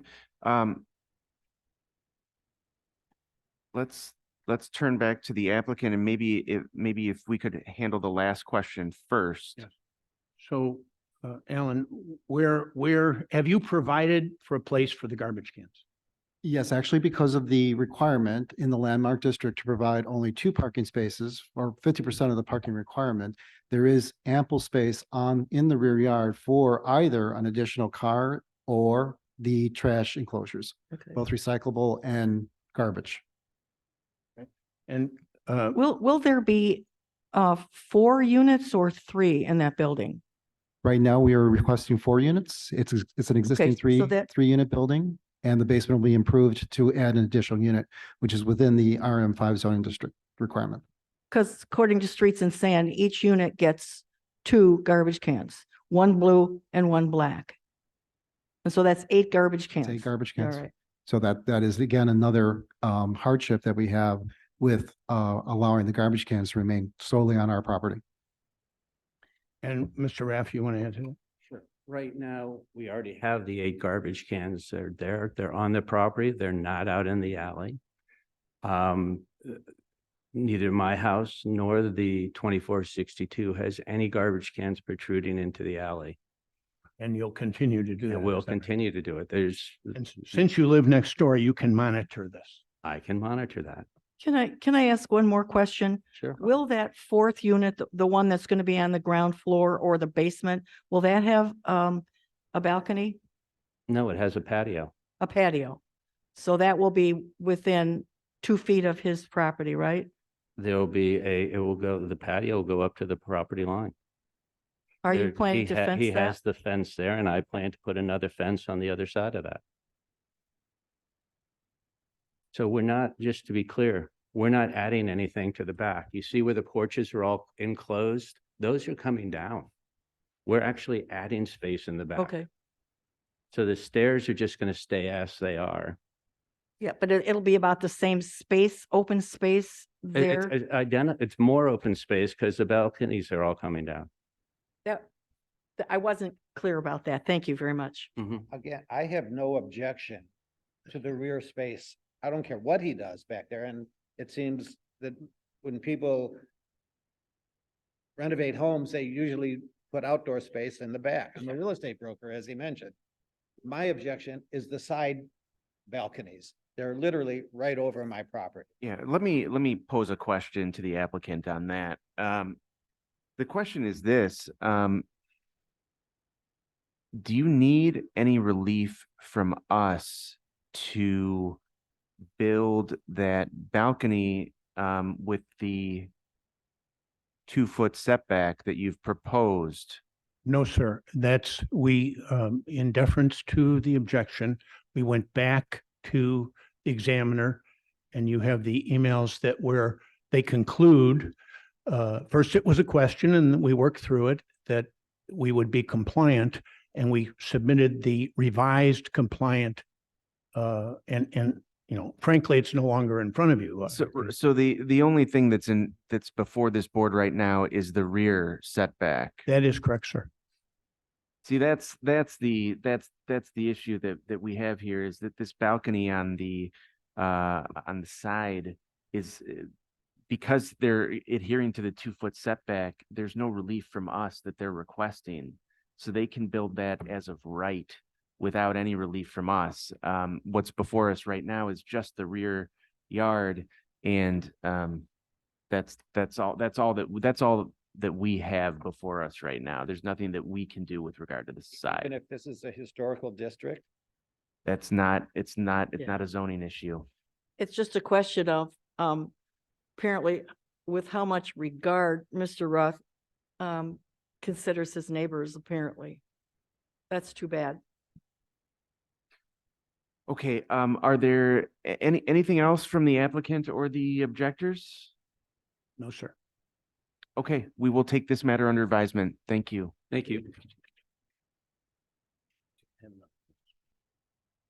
Next case, 421-23S, 3105 North Ash.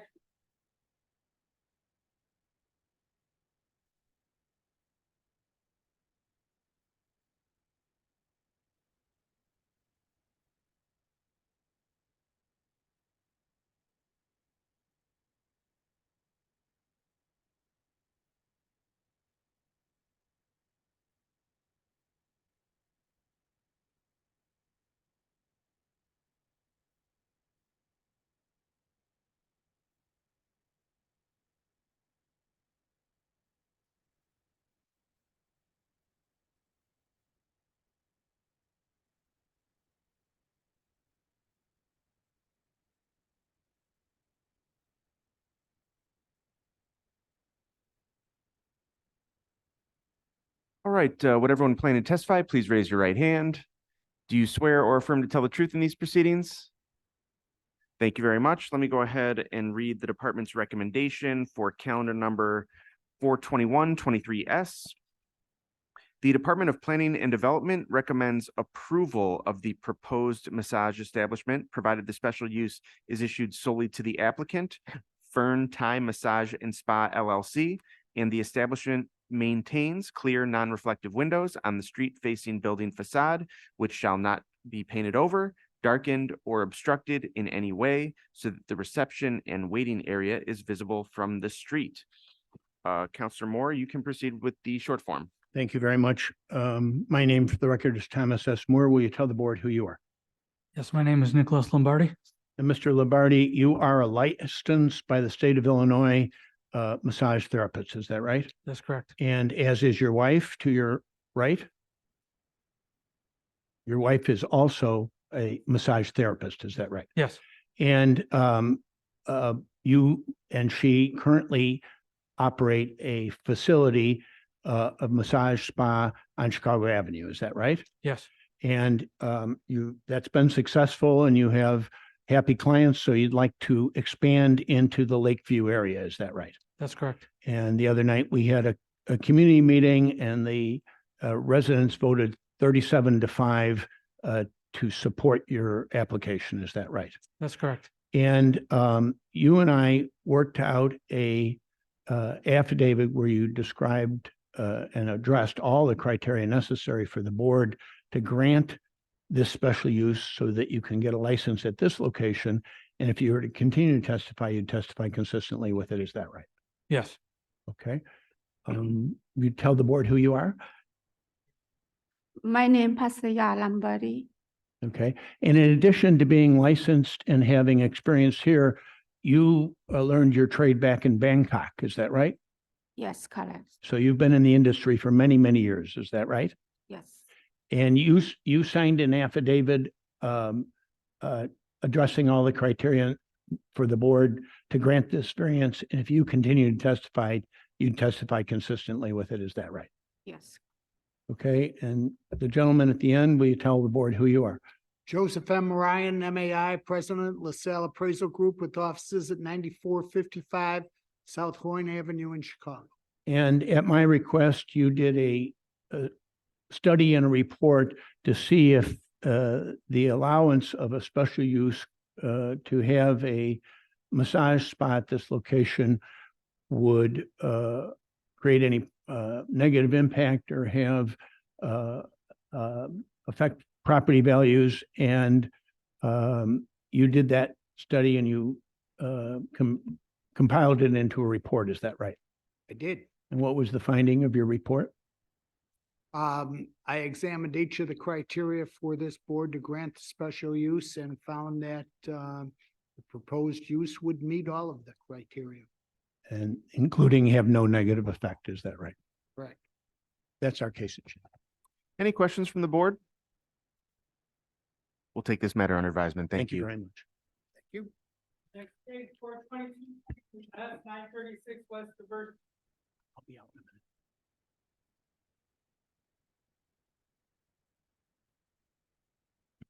minute. You're here too.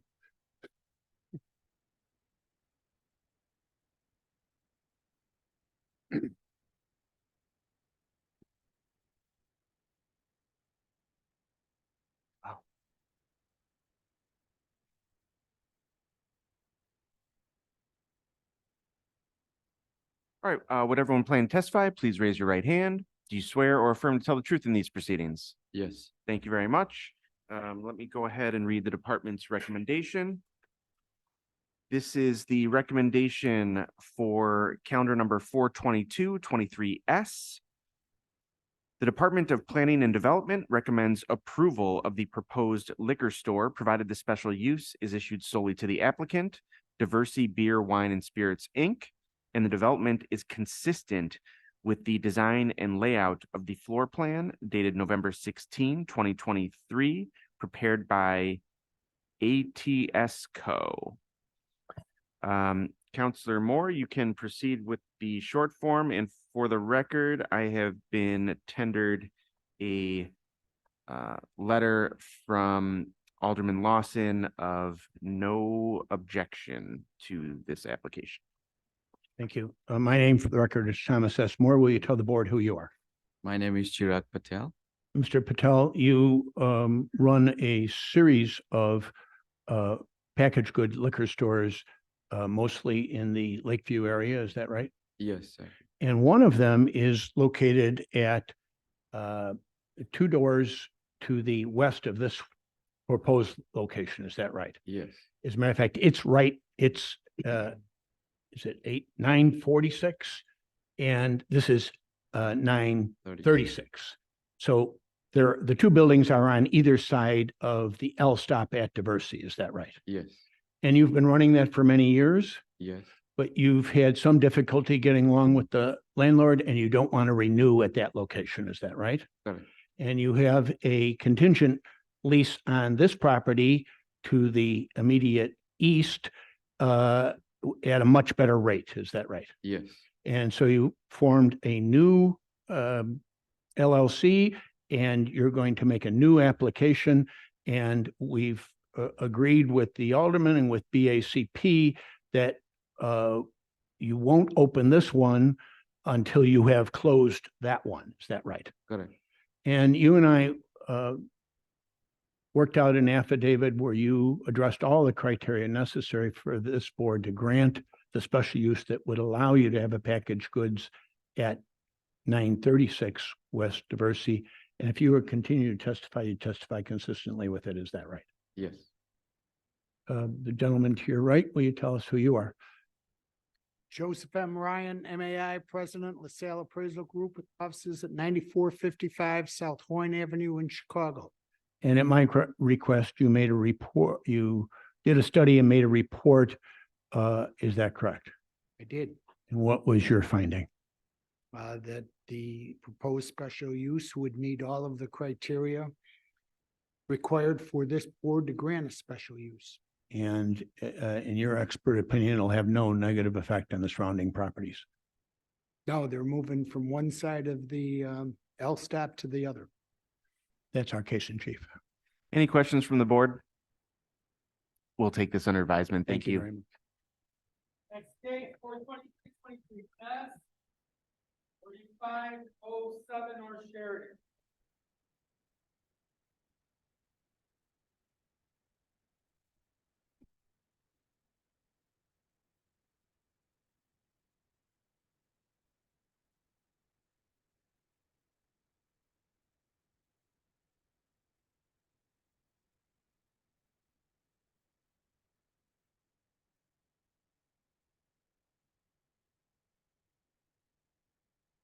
Everyone planning to testify, please raise your right hand.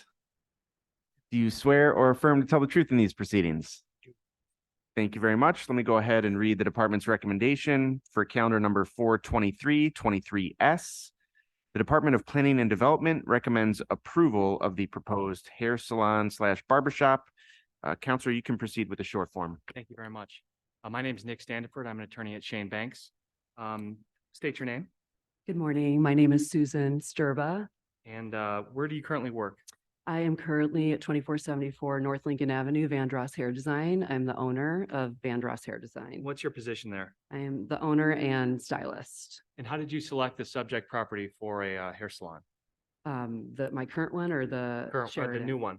I know the building team that is there, and I also have an interest in being a part of the progression of the uptown community. So the building team, this is a new construction by Maverick Construction, is that right? Correct. And your two other locations are with them as well? Correct. At different locations. And what type of services are you going to offer at this location? We do typical salon services, so haircuts, coloring, keratin treatments, no nails or anything else. So we're strictly hair. What are your hours going to be? My hours of operation will be 9 a.m. to 7 p.m. You intend to open in approximately February? Correct. And Vandross the name is based on your love for Luther Vandross, is That that is correct? correct. Yeah. That is correct. And do you adopt the facts set forth in your affidavit that was provided and incorporate those facts as your testimony here today? I do. Thank you. And Mr. Ryan, you are a MAI certified appraiser, is that correct? And you examined whether this proposed special use satisfies the standards set forth in the Chicago zoning ordinance? I did, And what did you conclude? that it does. Thank you. Any questions from the board? We'll take this under advisement. Thank you. 42523S, 407 South Halsted.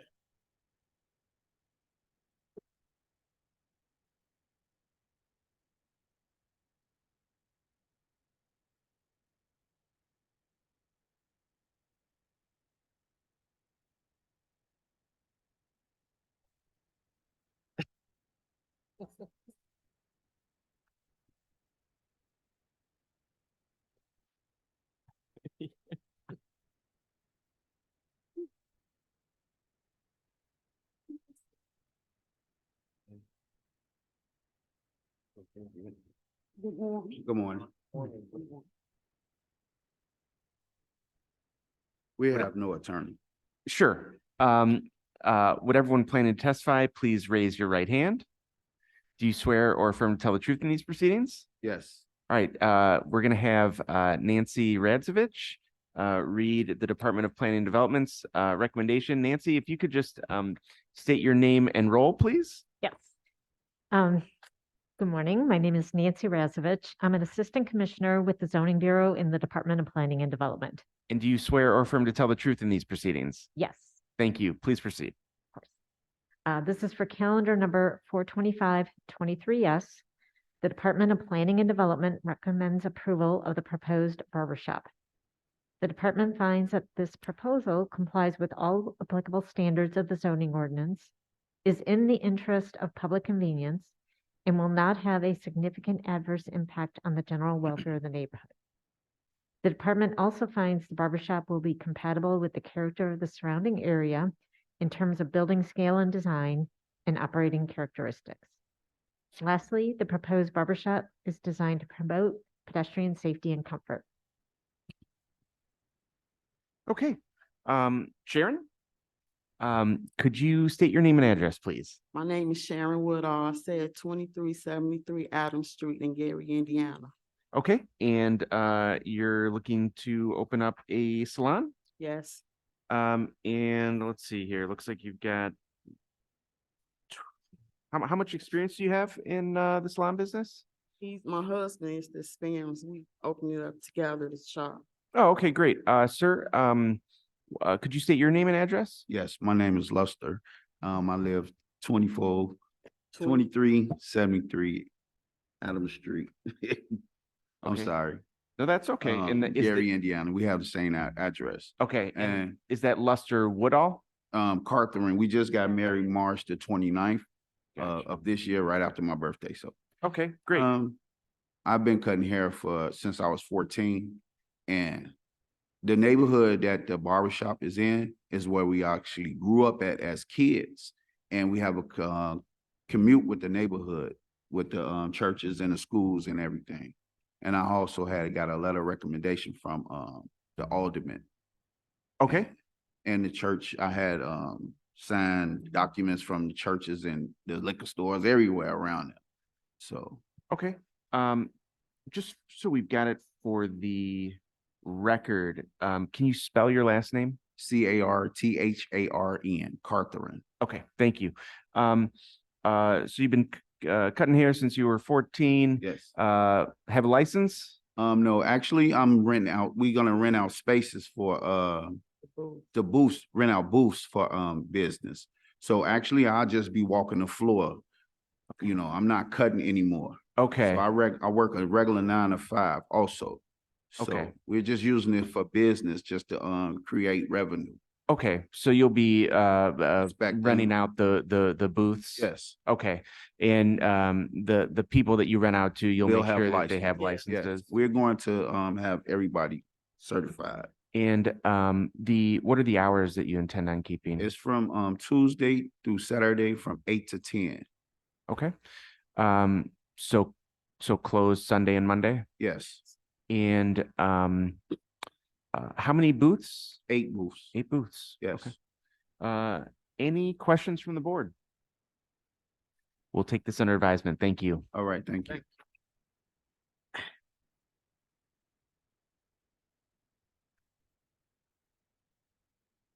Next case. 4151 Northwestern. 42623F.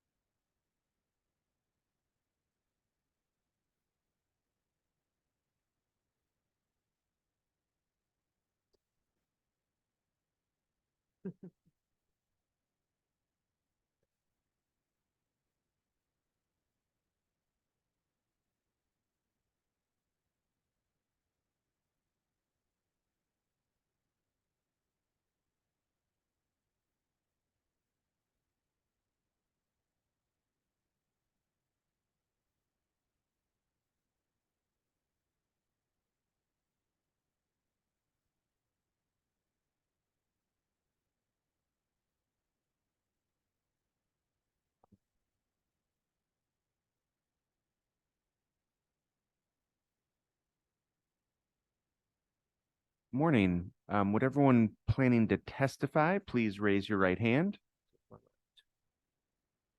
Actually, sir, are you going to translate? Yes. Let me swear you in first, and then we'll swear her in, okay? Okay.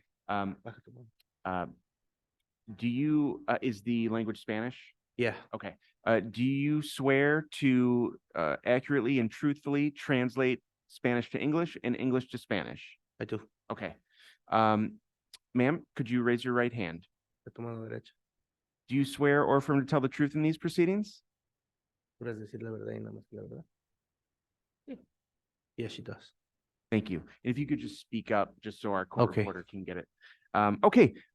So you're here to open up a salon. Oh, let me go ahead and read the department's recommendation. Nancy Radzovich, could you please do that? This is calendar number 42623S. The Department of Planning and Development recommends approval of the proposed hair and nail salon. The department finds that this proposal complies with all applicable standards of the zoning ordinance, is in the interest of public convenience, and will not have a significant adverse impact on the general welfare of the neighborhood. The department also finds the hair and nail salon will be compatible with the character of the surrounding area in terms of building scale and design and operating characteristics. Lastly, the proposed hair and nail salon is designed to promote pedestrian safety and comfort. Thank you. Okay, so you are here to open up a salon? ¿Estás aquí para abrir un nuevo salón? Yes, she is. And could you tell us a little bit about your experience in the industry? Si les puedes explicar un poquito más sobre tu experiencia en ese aspecto. Tengo 23 años de experiencia, She has 23 years experience, 10 años trabajando por mi cuenta. 10 years as a licensed working for herself. And are you opening up a second location? Is that what this application is for? Estás abriendo una segunda locación. Yes. Okay. And how many employees are you intending on having? ¿Cuántos empleados piensas contratar? 3. 3. And will those 3 employees, will they all be cutting hair? Los 3 empleados van a estar cortando pelo. 2 van a cortar cabello y 1 va a hacer manicure. 2 are going to be doing hair and 1 is going to be doing manicure or nails. Okay. And will all 3 of those employees have the proper licenses to do that work? Los 3 empleados que vas a tener van a tener licencia. Sí, estoy tratando. She's gonna hire just, well, she has no employees at the moment. She's gonna, once she opens up the shop, she's gonna make sure that everyone has the license. Okay. And what are the hours of operation that you intend on having? ¿Cuáles son las horas que vas a estar trabajando? Aquí tienes otro. She's gonna be working from Monday to Saturday, 10 a.m. to 8 p.m. Any questions from the board? We'll take this matter under advisement. Thank you. Okay, thank you. Last case, 42823S, 1259 West 18th Street.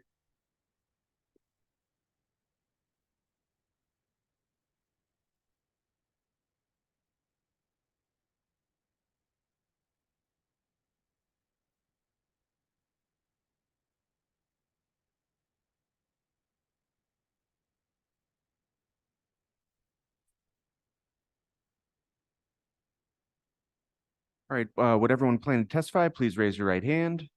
Do you swear or affirm to tell the truth in these proceedings? Yes. Thank you very much. Let me go ahead and read the department's recommendation for calendar number 42823S. The Department of Planning and Development recommends approval of the proposed body art service tattoo shop. Counselor Acosta, you can proceed with the short form. Good morning again, Mr. Chairman, members of the board. Rolando Acosta on behalf of the applicant.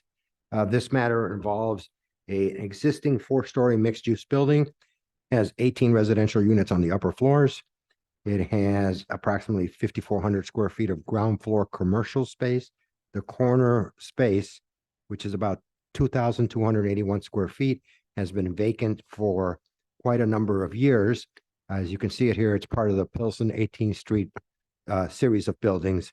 Has a historic flavor to this building, has no parking associated with it. The applicant proposes to establish a tattoo parlor in the corner space. Applicant has 20 years of experience in the tattoo industry, happens to live about a half block south of this property. So he's clearly familiar with the neighborhood. We did meet with the Alderman Zoning Advisory Board. They were favorably disposed to this proposal. We have heard no objections from the neighbors. The tattoo parlor will operate from Tuesday to Saturday from noon to 8 p.m. Sundays only by appointment, closed on Mondays. And I believe they are planning a total of 8 tattoo booths that will be supervised by the applicant, who is, or Mr. Harris, who's here with me today, who is a member and manager of the applicant. With that, I'd like to have each of them affirm their previously submitted testimony. Hiram, can you state your name and address for the record, please? Hiram Harris, 1824 South Troop. And I previously prepared an affidavit on your behalf, and you executed it. If you were to testify today, would your testimony be consistent with that affidavit? Yes, it would. Thank you. And Peter, would you state your name and address for the record? Peter Poulos, Certified General Appraiser, address is at 230 West Monroe, Chicago, Illinois, 60606. And I know the board's previously recognized Mr. Poulos as an expert. Correct. Thank you. Peter, you reviewed this proposal, reviewed the neighborhood, prepared a report, finding that the proposal conforms to all the standards for approval for a special use. And if you were to testify today, would your testimony be consistent with that report? Yes, it would. Thank you. Happy to answer any questions you or the board may have. Any questions from the board? We will take this matter under advisement. Thank you very much. Thank you.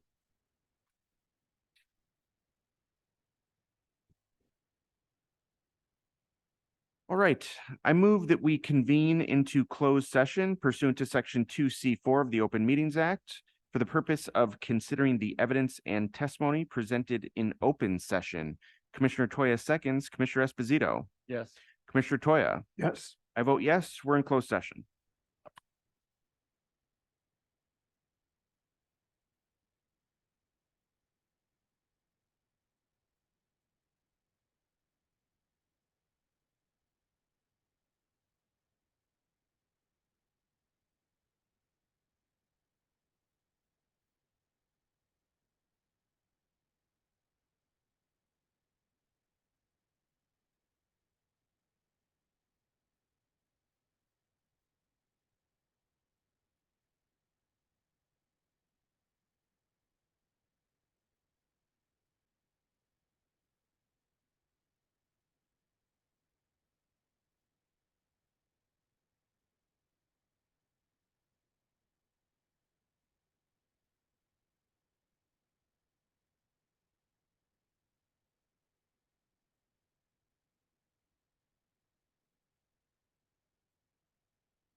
right, I move that we return to open session. Commissioner Toya seconds, Commissioner Esposito, Yes. Commissioner Toya. Yes. I vote yes, and we're back. We will now vote. Note that any motion to approve a special use will be tied to the recommendations of the department and any additional conditions read by me. I move to approve all continuance requests to the dates stated by me. Commissioner Toya seconds, Commissioner Esposito, Yes. Commissioner Toya. Yes. I vote yes, the continuances are approved. I move to approve all withdrawal requests. Commissioner Toya seconds, Commissioner Esposito, Yes. Commissioner Toya. Yes. I vote yes, the withdrawals are approved. I move to approve application for calendar number 32422S. Commissioner Toya seconds, Commissioner Esposito, Yes. Commissioner Toya. Yes. I vote yes, the matter is approved. I move to approve application for calendar number 40323Z. Commissioner Toya seconds, Commissioner Esposito, Yes. Commissioner Toya. Yes. I vote yes, the matter is approved. I move to approve application for calendar numbers 40423Z and 40523Z. Commissioner Toya seconds, Commissioner Esposito, Yes. Commissioner Toya. Yes. I vote yes, the matter is approved. I move to approve application for calendar number 40623S. Commissioner Toya seconds, Commissioner Esposito, Yes. Commissioner Toya. Yes. I vote yes, the matter is approved. I move to approve application for calendar number 40723S. Commissioner Toya seconds, Commissioner Esposito, Yes. Commissioner Toya. Yes. I vote yes, the matter is approved. I move to approve application for calendar numbers 40823Z and 40923Z. Commissioner Toya seconds, Commissioner Esposito, Yes. Commissioner Toya. Yes. I vote yes, the matters are approved. I move to approve application for calendar number 41023Z. Commissioner Toya seconds, Commissioner Esposito, Yes. Commissioner Toya. Yes. I vote yes, the matter is approved. I move to approve application for calendar numbers 41123S and 41223Z. Commissioner Toya seconds, Commissioner Esposito, Yes. Commissioner Toya. Yes. I vote yes, the matters are approved. I move to approve application for calendar number 41323S. Commissioner Toya seconds, Commissioner Esposito, Yes. Commissioner Toya. Yes. I vote yes, the matter is approved. I move to approve application for calendar number 41423Z and 41523Z. Commissioner Toya seconds, Commissioner Esposito, Yes. Commissioner Toya. Yes. I vote yes, the matters are approved. I move to approve application for calendar number 41623S. Commissioner Toya seconds, Commissioner Esposito, Yes. Commissioner Toya. Yes. I vote yes, the matter is approved. I move to approve application for calendar number 41723S. Commissioner Toya seconds, Commissioner Esposito, Yes. Commissioner Toya. Yes. I vote yes, the matter is approved. I move to approve application for calendar number 41823Z. Commissioner Toya seconds, Commissioner Esposito, Yes. Commissioner Toya. Yes. I vote yes, the matter is approved. I move to approve application for calendar number 42023Z. Commissioner Toya seconds, Commissioner Esposito, Yes. Commissioner Toya. Yes. I vote yes, the matter is approved. I move to approve application for calendar number 42123S. Commissioner Toya seconds, Commissioner Esposito, Yes. Commissioner Toya. Yes. I vote yes, the matter is approved. I move to approve application for calendar number 42223S. Commissioner Toya seconds, Commissioner Esposito, Yes. Commissioner Toya. Yes. I vote yes, the matter is approved. I move to approve application for calendar number 42323S. Commissioner Toya seconds, Commissioner Esposito, Yes. Commissioner Toya. Yes. I vote yes, the matter is approved. I move to approve application for calendar number 42523S. Commissioner Toya seconds, Commissioner Esposito, Yes. Commissioner Toya. Yes. I vote yes, the matter is approved. I move to approve application for calendar number 42623S. Commissioner Toya seconds, Commissioner Esposito, Yes. Commissioner Toya. Yes. I vote yes, the matter is approved. I move to approve application for calendar number 42823S. Commissioner Toya seconds, Commissioner Esposito, Yes. Commissioner Toya. Yes. I vote yes, the matter is approved. I move that we recess until 2 p.m. Commissioner Toya seconds, Commissioner Esposito, Yes. Commissioner Toya. Yes. I vote yes, we're in recess until 2 p.m.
Okay, I have pens there.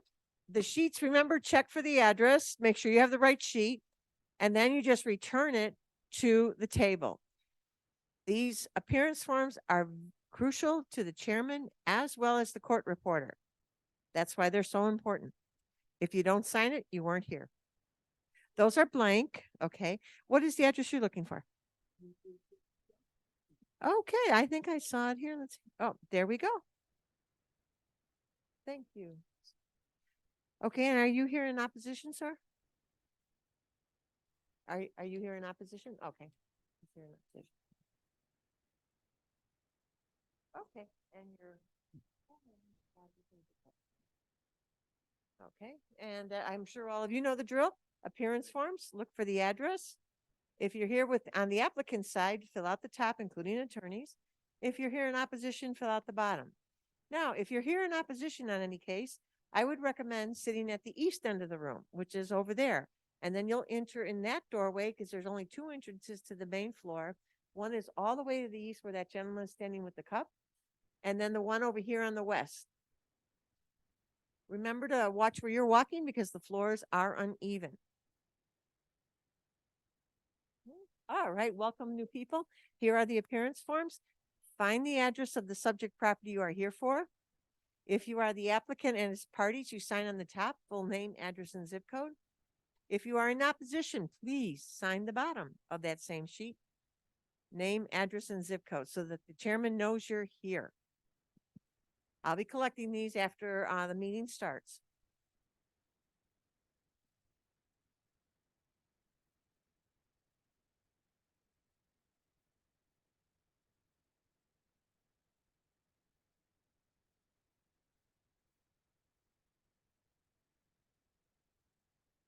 Thank you, sir. Okay, and I'll put you over here. Excuse me, sir. Okay, now I'll show you. Oh, counsel. Right over here, there's, as I mentioned, there's two entrances, okay? One is all the way over here, and the one's over there. So when your case is called, you're simply going to walk through there, and then you're gonna sit down over there, okay? Where the gentleman's, you see where that gentleman in the blue shirt is? That's where you're gonna sit. Okay, and just be careful of the floor, because like I said, it goes down a decline and then it goes up. Yeah. Okay. Okay, they're gonna call your case, okay? When they call your case, the chairman's gonna have those appearance forms that you filled out. They're gonna ask where the applicants are, where the opponents are. But you're already gonna be ready. You're gonna get up and you're gonna go through that entrance and you're gonna go sit where that gentleman in the blue shirt is standing right there. They're gonna swear you in. They're gonna have the testimony from the applicant. Then they're gonna turn to you and they're gonna ask you what your issue is. Then they're gonna turn back to the applicant. They're gonna say, would you address this issue? But then the board is gonna say they will take it under consideration. Okay? You have no limit to talking. They just don't want you to repeat things. Okay. Now, here's where I want you to be careful. If there's a continuance. Now, the continuances are gonna line up where that gentleman is right there. You see those two gentlemen talking? Yeah. At the beginning of the hearing, the chairman's gonna say, are there any requests for continuances? Listen carefully, because if it's your case, they're gonna announce the case and they're gonna request a continuance. And the chairman may or may not grant it, but if he grants it, he's gonna say, okay, we will continue this case too, and then he's gonna give you a date and time, and then he's gonna say no further notice. So be sure to listen, because then you don't wanna sit here if your case is continued. All right, you're in good shape. Okay, again, anyone coming in new, please find the appearance forms. Find the address of the subject property on the top of the appearance form. If you are here as the applicant and its parties, you fill out the top with your name, address, and zip code. And good afternoon, council. Okay. And you fill out the bottom if you're in opposition. Hi, okay, have a seat. You're the applicant, right? So, or are you here in opposition? Okay, all right. What we're gonna do, we're gonna put you over here. The reason being is the opposition is here. So it'll be easier rather than you walking all the way over here. So what you're gonna do is sit over here, anywhere here. Now you see the entrance over there by the council and the. And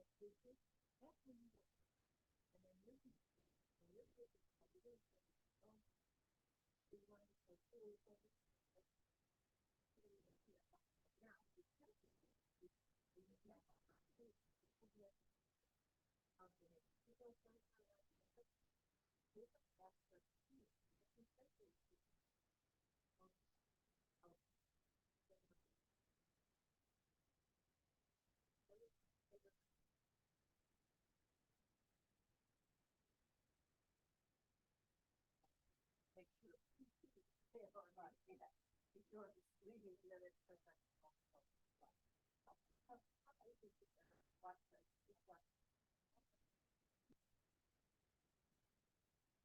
Okay, thank you, everybody. If you can return the appearance forms to the table, I'll be collecting them after we start, and it looks like we'll be starting shortly.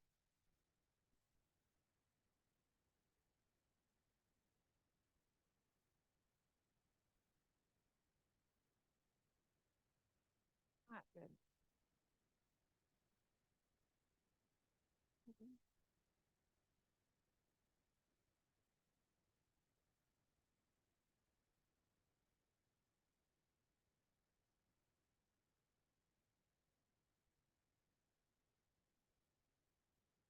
For all of those parties that are going to request a continuance, already the gentlemen are lining up in the aisle to the west.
But also, this.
Okay, I'll be collecting the appearance forms.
Mic check. Mic check 1, 2, mic check 3, 4. You're good?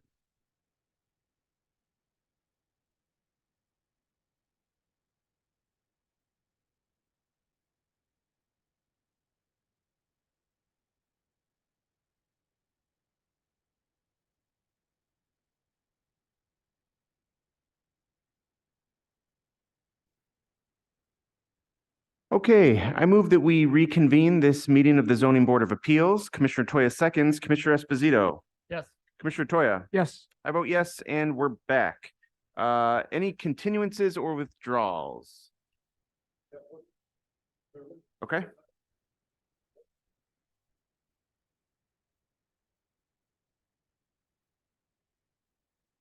Can you hear me? Yeah. Mr. Chairman, members of the board, I'm here, or Timothy Barton for the Law Office of Thomas R. Raines. I'm here for a case on page 8, number 435-23S. This is for the owner, or the applicant 2410 Prop Limited, and I'm requesting a continuance. And my understanding is that the alderman is aware of this. Okay, this is calendar number 43523S will be continued to January 19, 2024, the 2 p.m. call, and no further notice will be given. Okay, thank you. Good afternoon. Good afternoon. My name is Thomas Moore, and on the page 8, number 32922S, I'd asked for a continuance. I'm hopefully waiting till there are 5 members here to take a contested case to you. So here's what we're gonna do with it. This is a 22 case. So what we're gonna do is we're gonna dismiss, I'm gonna dismiss it today and ask you to refile when you're ready. Because we're not going to hold up another, I mean, this has been continued several times. Well, it's continued because there are not 5. I understand that. And my client has a right to a full hearing with the full 5. And it's not right that you would dismiss it and cause her the cost to refile. That's it's really in derogation of her right to a hearing before the Zoning Board of Appeals. It's also not right that we continue to take up a spot where others who are ready to go can proceed. So for that reason, I'm going to dismiss it today, and your client can refile when she's ready. She's ready, but the board's not. I understand your position, Counselor. I'm going to dismiss it today. That's calendar number 32922-S is dismissed on the board's own motion.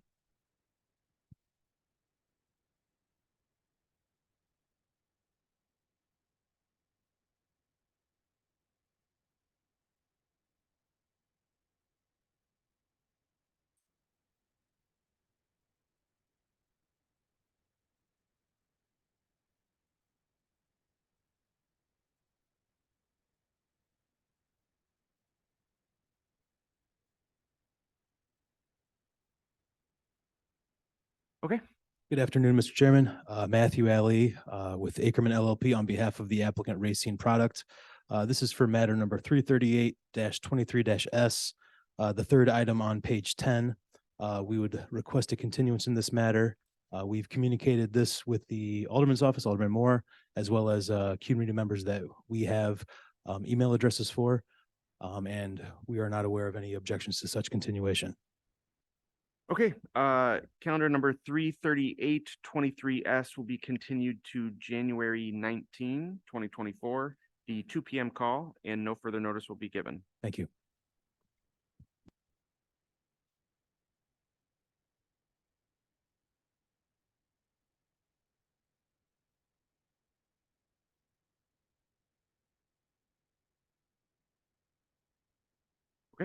Thank you again. Nick Fatikas for the record. On page 8, cases 1323S and 1423Z concerning 72 East 51st Street. The applicant is asking to withdraw the applications without prejudice. We've coordinated that with Alderman Dowell's office, and I believe a staff person's here as well. Okay. Yes, so calendar numbers 1323S and 1423Z will be withdrawn without prejudice. Thank you. And then Chairman, on, excuse me, on page 11, the top 2 cases, 38523S and 38623Z. We've continued to work with Alderman Mitchell's office on revised plans. We actually have those plans completed and back to the city. There were some minor comments that were asked. We are asking for the shortest possible date, as this has been continued previously, but we are trying to facilitate again, or at least address some of the concerns raised by immediate neighbors and by the Alderman's office. Okay, so calendar numbers 38523S and 38623Z will be continued to January 19, 2024, the 2 p.m. call, and no further notice will be given. Great, thank you.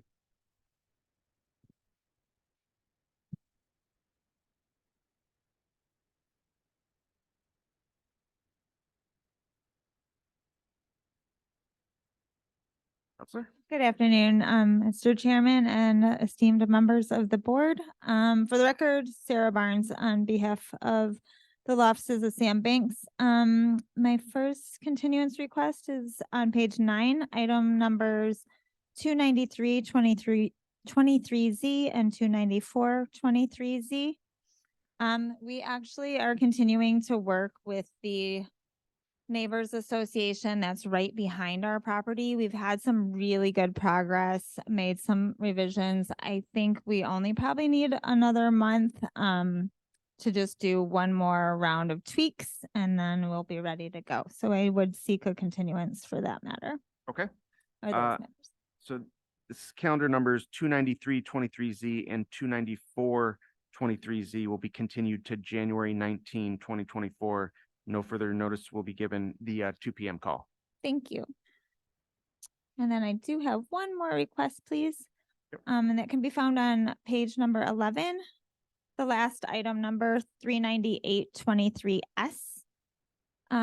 Once again, we are continuing to work with the alderman and the community. We're going to host a couple of smaller little workshops and community meetings over the next couple of weeks regarding just some remaining issues.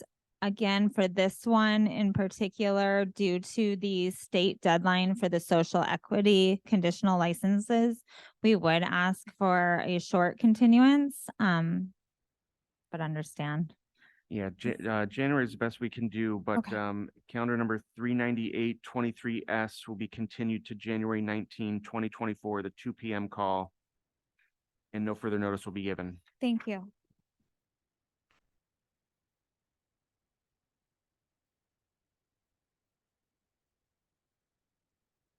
Then, Mr. Chairman, during our recess, I received an email from Attorney Rolando Acosta.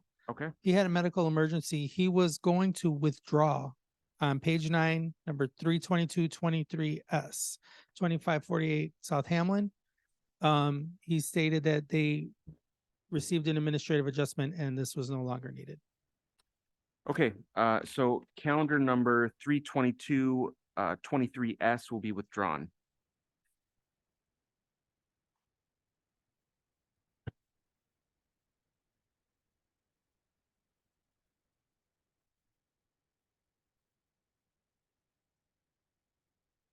Well.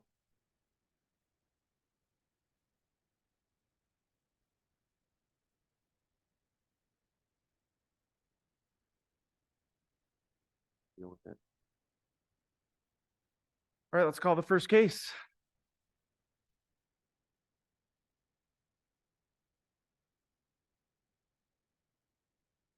First, 1, 2, 3, 4, 5 cases. 4632 to 44 Northwestern Avenue, 2402 through 10. Avenue. Cases 429-23S, 430-23S, 431-23Z, 432-23Z, 433.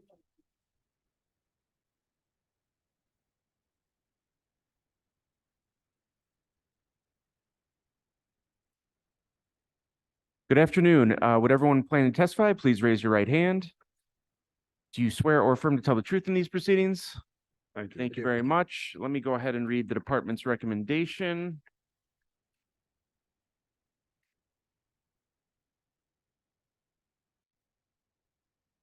We'll start with the recommendation for calendar number 429-23S. The Department of Planning and Development recommends approval to establish residential use below the second floor for a 6-story addition to an existing 4-story mixed-use building with a total of 74 dwelling units, 10 parking spaces, and 80 bicycle parking spaces, provided the development is consistent with the plan area diagrams, life safety and exiting, the adaptable unit matrix, site plan, lower level plan, level 1 plan, level 2 to 4 plan, level 5 plan, level 6 plan, level 7 plan, roof plan, east elevations, south elevation, west elevations, and north elevation dated November 16, 2023, prepared by Hirsch MPG Architecture and Planning, and the landscape plan dated November 16, 2023, prepared by Daniel Weinbach and Partners LTD. Now the recommendation for calendar number 430-23S. The Department of Planning and Development recommends approval of the 3 proposed business live-work units. Unit 105. These numbers look incorrect. 106.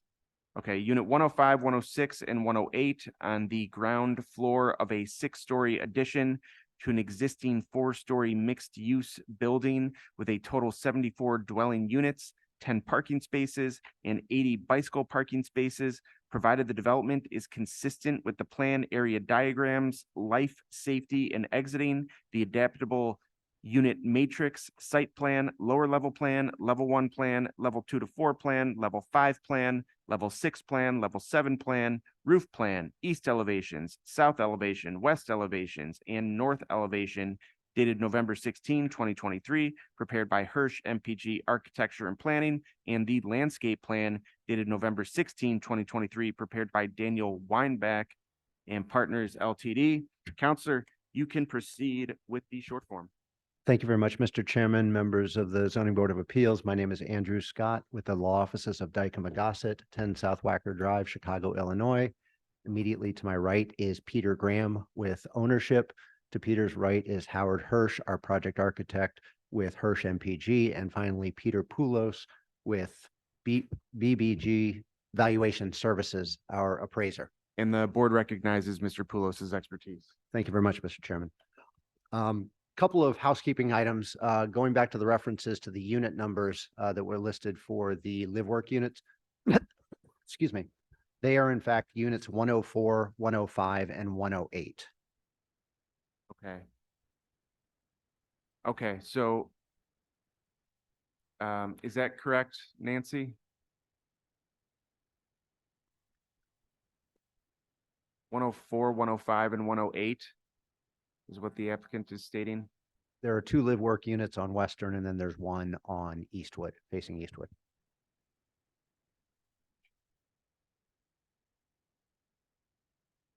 Okay, all right, we'll she's gonna confirm that, and then we'll just correct it on the record. Great, thank you.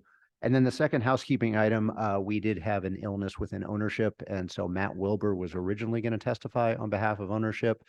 He is ill today, so Peter Graham is here in his stead, and I have prepared updated affidavits of testimony to be substituted into the file and into the record, just so everything's clean and proper. Great, thank you.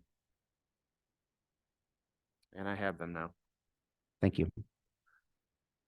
And would you like me to address, I mean, we obviously have 5 cases. You want me to just do them all at once? And Yes, call them? please. Okay, okay. So again, Andrew Scott, for the record, the project is at 4640 Northwestern Avenue. This is a 106-foot deep, 36-foot wide lot. at the northwest corner of Northwestern Avenue and West Eastwood. I'm going to emphasize the 106-foot depth because that is one of the large drivers for the relief that we're seeking in terms of a rear yard setback, no loading berth, and also for the parking, having to incorporate all of those elements into the project either would make them not viable or it makes the design very, very challenging. And then also, you had mentioned, Mr. Chairman, that this is a 4-story existing building with additions that are going to be included as part of the development. We are trying to preserve the existing building. It dates back to the 1920s. It's got a long history in the Lincoln Square neighborhood. At one time, it was actually a storage and moving facility for the neighborhood. So again, developers are trying to preserve resources, and that necessarily creates some difficulties in terms of trying to build in around it. I think you gave a good summary. It's a 6-story building, 74 units. There's 3,900 square feet of retail on the ground floor with 10 parking spaces. We are located immediately next to the Western Avenue 49 bus line, as well as within, 100 feet right across Western of the Western Brown Line station. So we are a TSL. We have met with the community. Actually, we've had a total of 7 community meetings, 2 with Heart of Lincoln Square, 2 with Greater Rockwell Organization. We've met with the Alderman Zoning Advisory Committee. And then we've also had 1 general meeting with all neighbors that were notified within 500 feet. We've taken into account and worked out any issues or concerns that the neighbors have and come up with the proposal that's before you today. So with respect to the witnesses, I'd like to call Peter Graham first.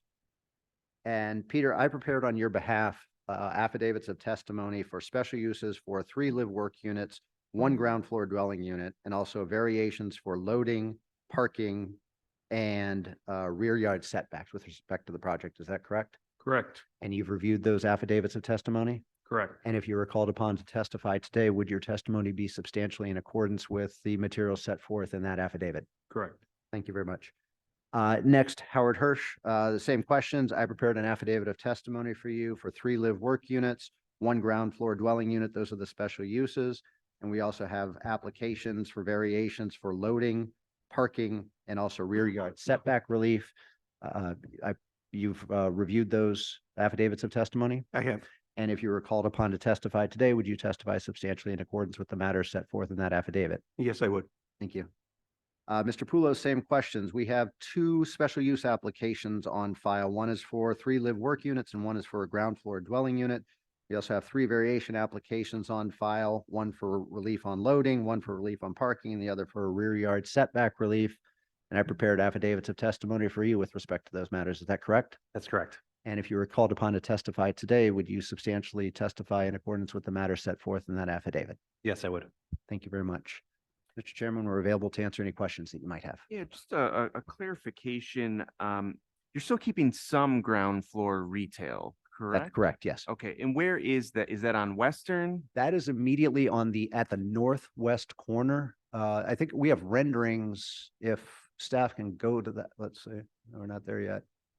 Can you go to the site plan, please?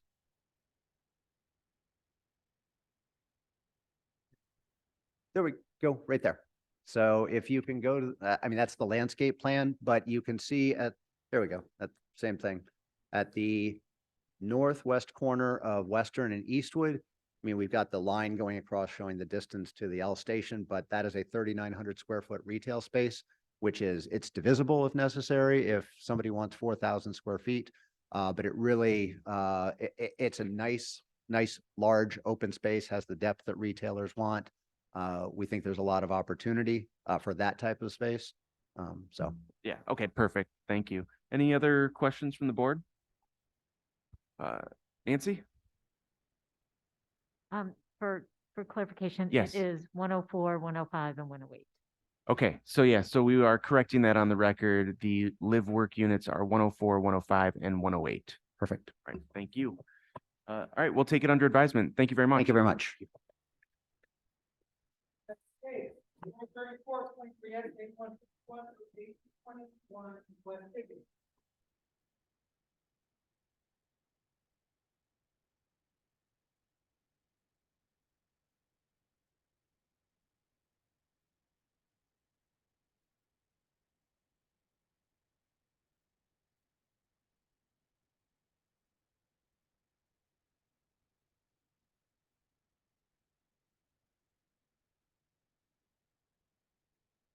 While everyone's getting situated, I'll go ahead and read the department's recommendation for calendar number 43423S.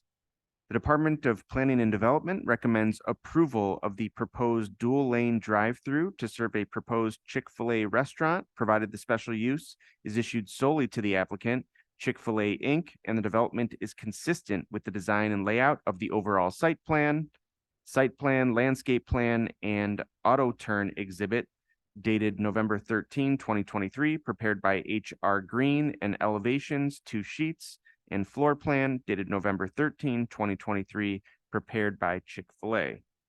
Would everyone planning to testify, please raise your right hand. Do you swear or affirm to tell the truth in these proceedings? Thank you very much. Counselor, you can proceed.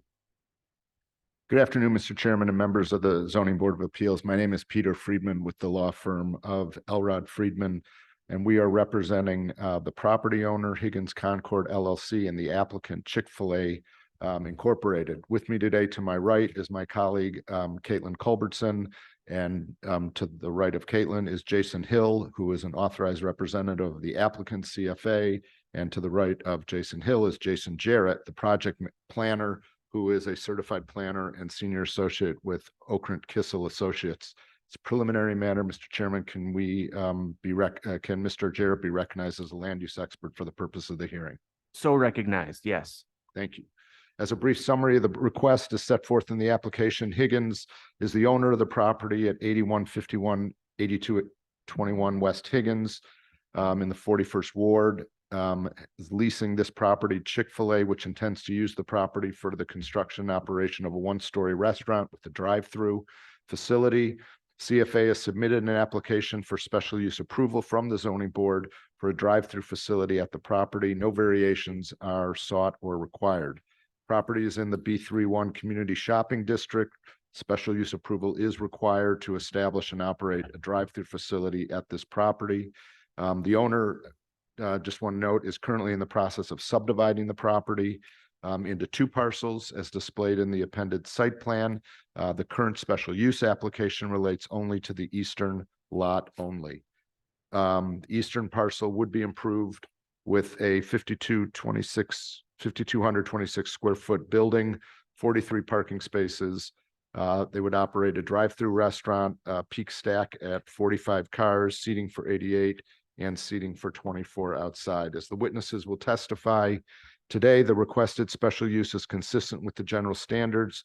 Criteria for special use approval is set forth in the zoning ordinance and conforms to the specific use standards or drive-through facilities. I will now turn to our first witness. Yeah, and you can just have them swear to their affidavits and we'll That's open what it I up for do. questions. Yep.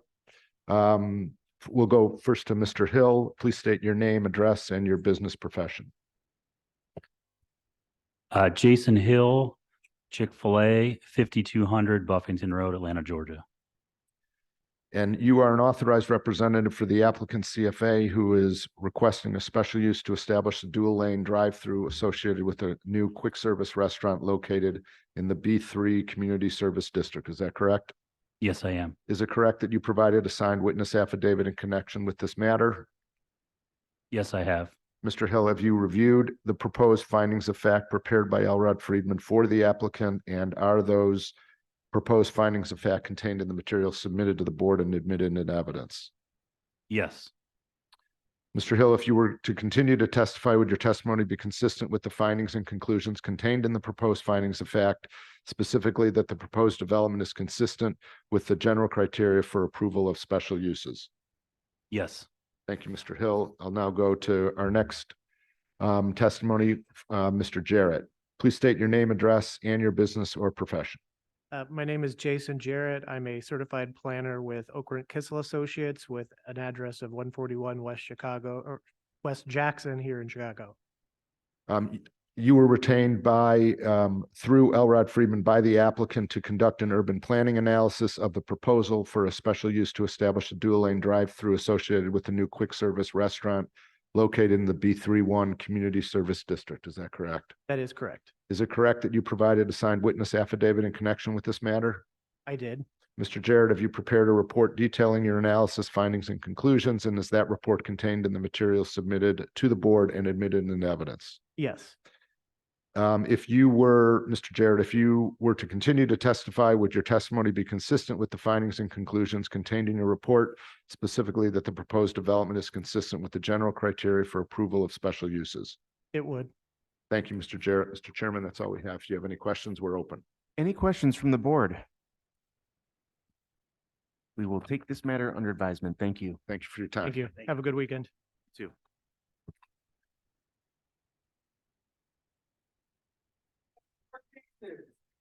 Seventy-one twenty-three S, 27223 Z for 2251 West Flournoy. 27323 S and 27423 Z for 2355 West Flournoy. Chairman, before we proceed again, the gentleman requested. Oh, okay. Request for continuance. Thank you, Mr. Chairman. Screen Musawir for the applicant, Kenneth Downer, on page 10, case number 325-23Z. Okay. I'm here with the architect who's been trying to upload a set of plans that would reduce the request for relief. But however, we were unable to do that because the plan has been deactivated in the system. And so we're waiting for the building department to reactivate the application so that we can upload that. And so therefore we are requesting a continuance. Okay. So calendar number 32523Z will be continued to January 19, 2024, the 2 p.m. call, and no further notice will be given. Thank you. Thanks. All right. Would everyone planning to testify, please raise your right hand. Do you swear or affirm to tell the truth in these proceedings? Thank you. Let me go ahead and read the department's recommendation.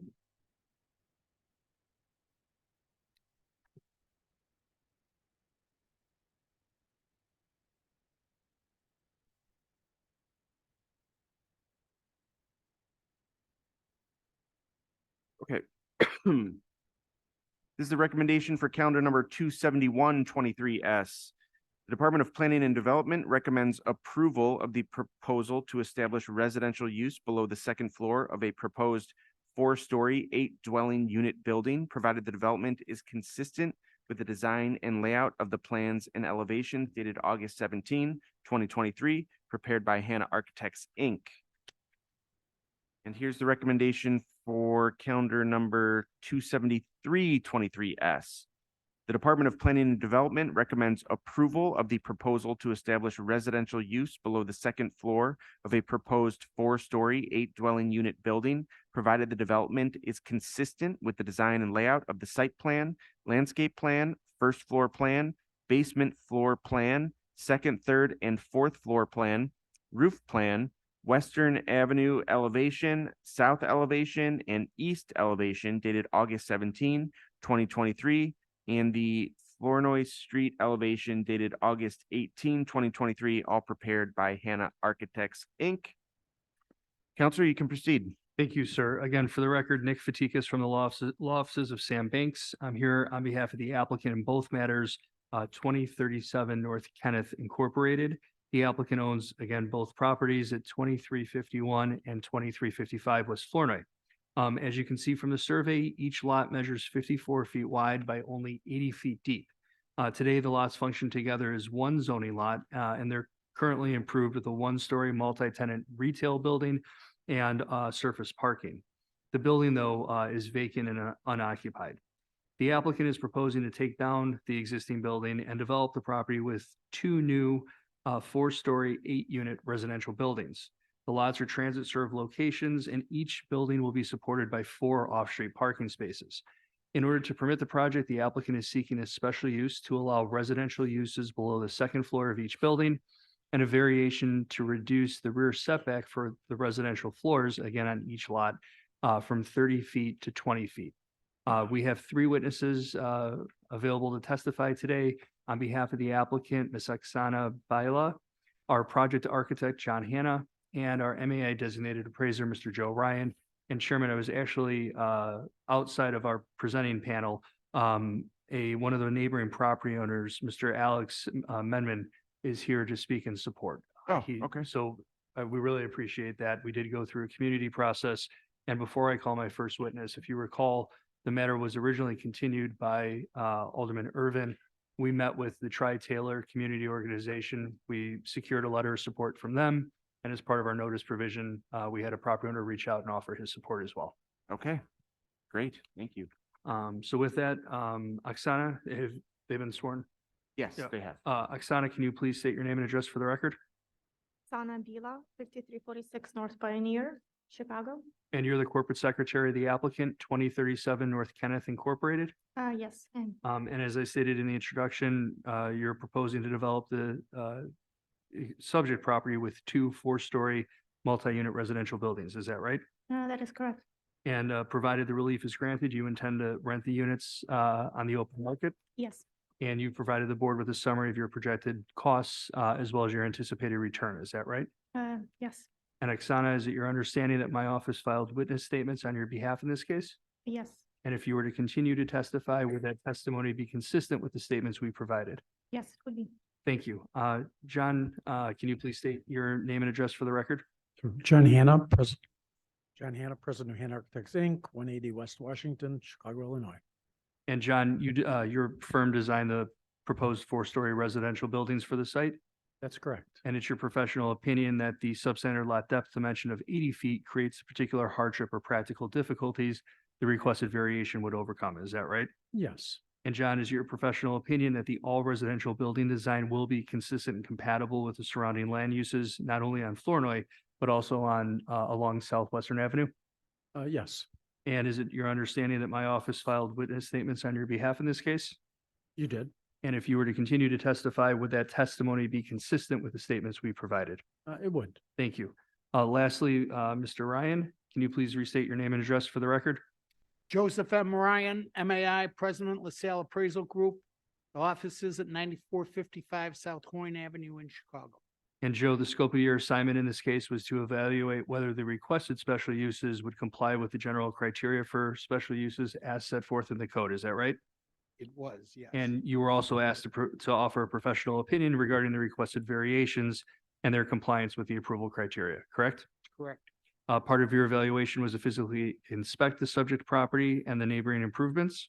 It's true. And based on your inspection, you did prepare a written report summarizing your findings and conclusions. Is that right? I did, yes. And it's your understanding again that my office submitted copies of those reports to the board. Yes. And Joe, if you were to continue to testify, would your testimony be consistent with the findings and conclusions contained in your written report? It would. Thank you very much. Chairman, that concludes the applicant's case in chief. We would like to offer, that's not my position. We'd like to offer somebody else the microphone. Sure. If we could get the mic for the gentleman behind Mr. Ryan. Sir, if you could state your name and address, please. Yes, hi, good afternoon. My name is Alex Memmen, Memmen. I reside at 715 Southwestern Avenue. And do you swear or affirm to tell the truth in these proceedings? Yes, I do. Thank you very much. Please go ahead. Thank you. So I live, you could actually see my house on the overhead that they showed earlier if you saw it. I live basically one door down from this building. You can see that part where it's green. That's my yard right there. And then I'm at 715 directly to the south of that. So I live basically next door to the building that's currently there. I've lived there for about 4.5 years. That building has been unoccupied since I have lived there. My understanding is it's changed hands and has been unoccupied for a long time. There's no other good use for that building right now. It needs to go. They've proposed, I think, an attractive building that fits. It's across the street from a very nice park. It makes sense for the neighborhood. I think there's adequate parking. I'm very, very in favor of this. I live right next door to it. I can't wait for them to do it. Awesome. Well, thank you for coming out and expressing your support. Yes. Does anyone have any questions? All right, we will take this matter under advisement. Thank you. Case 3623S, 5405 to 11 West Madison.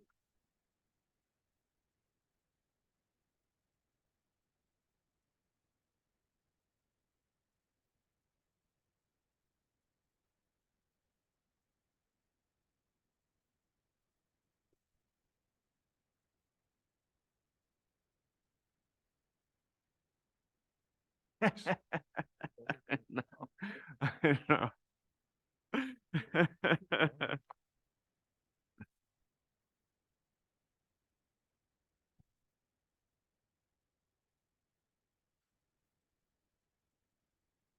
Exhibits. Have exhibits for the board.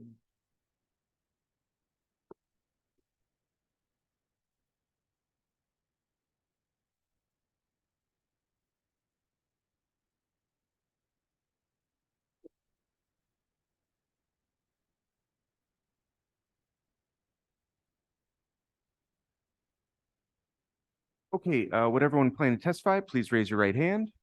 Do you swear or affirm to tell the truth in these proceedings? Thank you Yes. thank you very much. Let me go ahead and read the department's recommendation. This is the recommendation for calendar number 33623S. The Department of Planning and Development recommends approval of the proposed outdoor patio to be located on the rooftop to serve a proposed restaurant on the ground floor, provided 1, the special use is issued solely to the applicant, Tanika Daniels.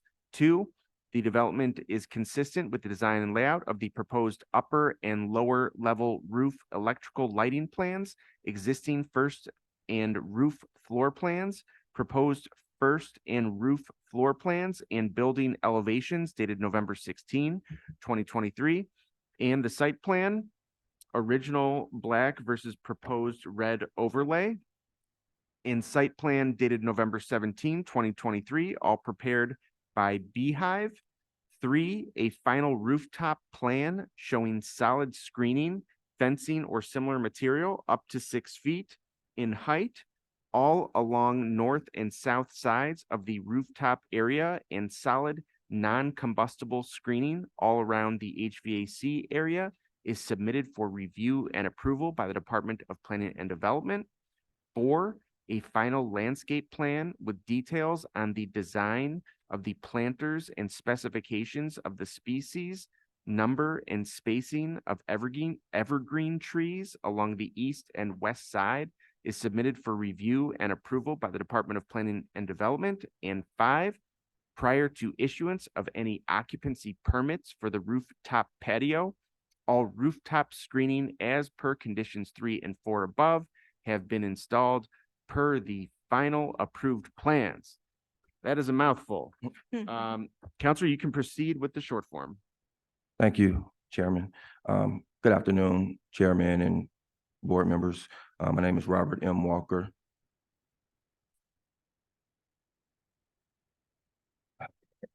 Sorry, have a technical issue with this chair.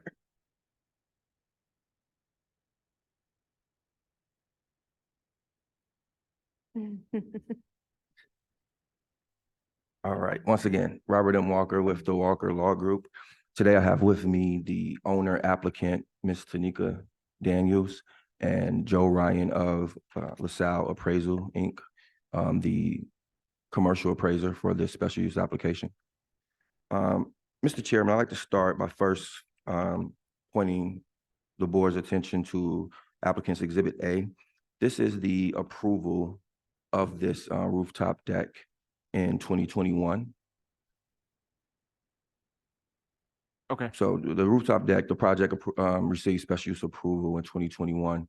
Ms. Daniels made some minor changes to the bar area on the rooftop to better accommodate future customers, and as such, triggered another need for special use approval.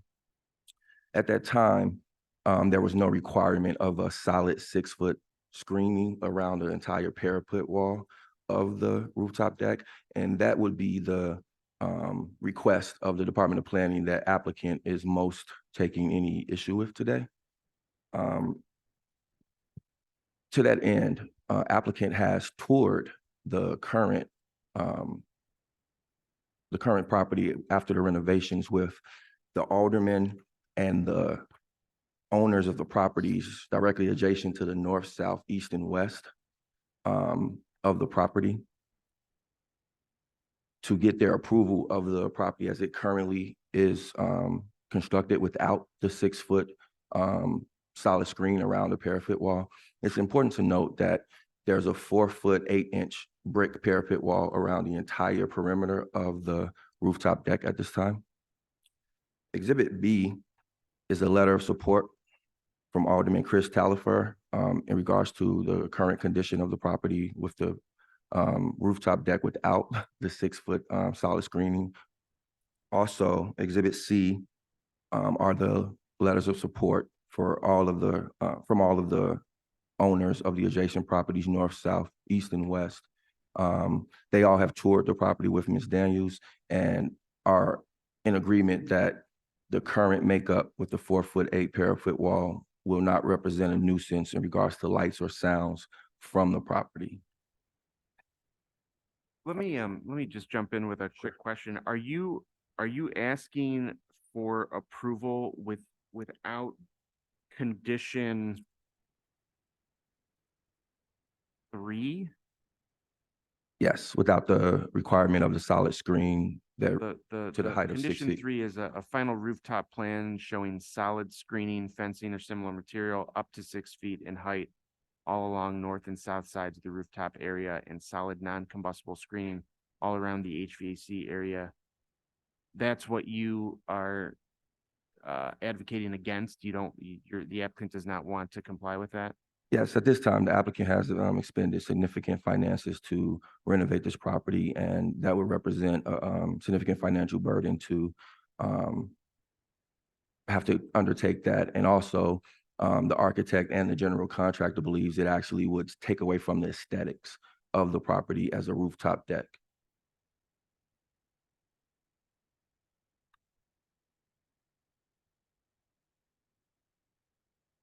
Okay, we'll continue. We'll talk with the department once you finish your application. I've got some questions for the department. Okay, I will, before I question Mr. Daniels and Mr. Ryan, I'll just read a letter on the record from the architect of record, Dion Lucas of Beehive. It states, "Dear members of the Zoning Review Committee and staff, thank you for the opportunity to address the committee regarding our special use application in the Austin community. Our team has been an integral part of the Austin community for decades, living, working, and thriving. We appreciate the privilege of contributing to our community's growth and development. However, we have concerns about certain aspects of the special use application process, particularly in relation to the design proposed by the zoning staff. Specifically, we object to the inclusion of 6 feet opaque barriers on the roof, which we believe will obstruct the view for both patrons and those at ground level. This design choice resembles solid walls of detention facilities and is incongruent with the goals of a community that has faced numerous challenges related to incarceration. We urge the committee to consider our design option, which aligns more closely with the community's vision and aspirations. It's important to note that our objection is not a critique of the staff, but rather a concern about the potential impact of the proposed design on the community's well-being. We appreciate the staff's efforts and acknowledge the challenges they face in balancing various interests. We want to emphasize the overwhelming support for our project from community members who have shared their statements in favor. We believe that our proposed design will contribute positively to the Austin community, creating a space for pleasant memories and shared experiences. In conclusion, we respectfully request that the committee considers approving our special use permit with our proposed modifications to the design. We remain committed to the betterment of the Austin community and appreciate your time and consideration. At this time, I will ask Ms. Daniels some brief questions. Okay. Ms. Daniels, can you state your name and address for the record? Tanika Daniels, 3063 Cooper's Grove Court, Blue Island, 60406. All right, Ms. Daniels, after receiving special use approval in 2021, did you conduct a full renovation of the subject property? Yes, And did that renovation cost you significant financial resources? yes, And at this time, if you were required to install an additional solid screening on the parapet wall equaling 6 feet in height, would that represent a significant financial burden for you? yes. All right, thank you. What would that financial burden be? Ms. Daniels. What is the cost of that? I have my contractor here. Can he answer that for you? If he's here, we can swear him Yeah. in. Sir, yeah, if you could maybe come forward, we'll get you sworn in.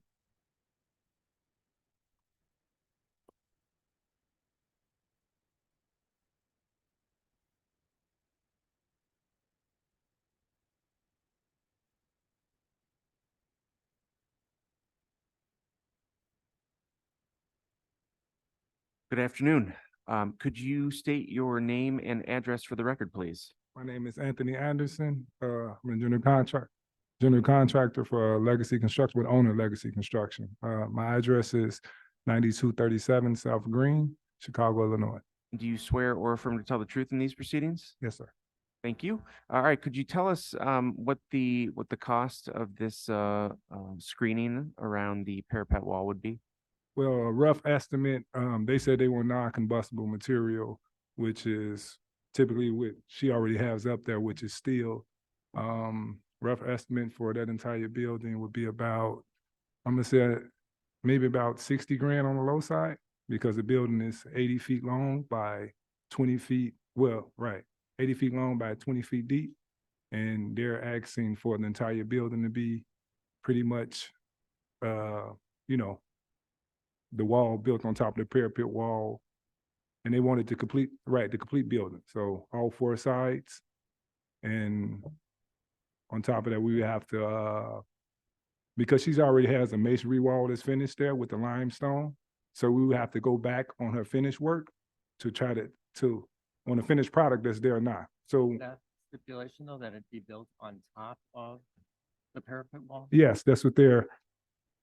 She couldn't hear you. I'm sorry.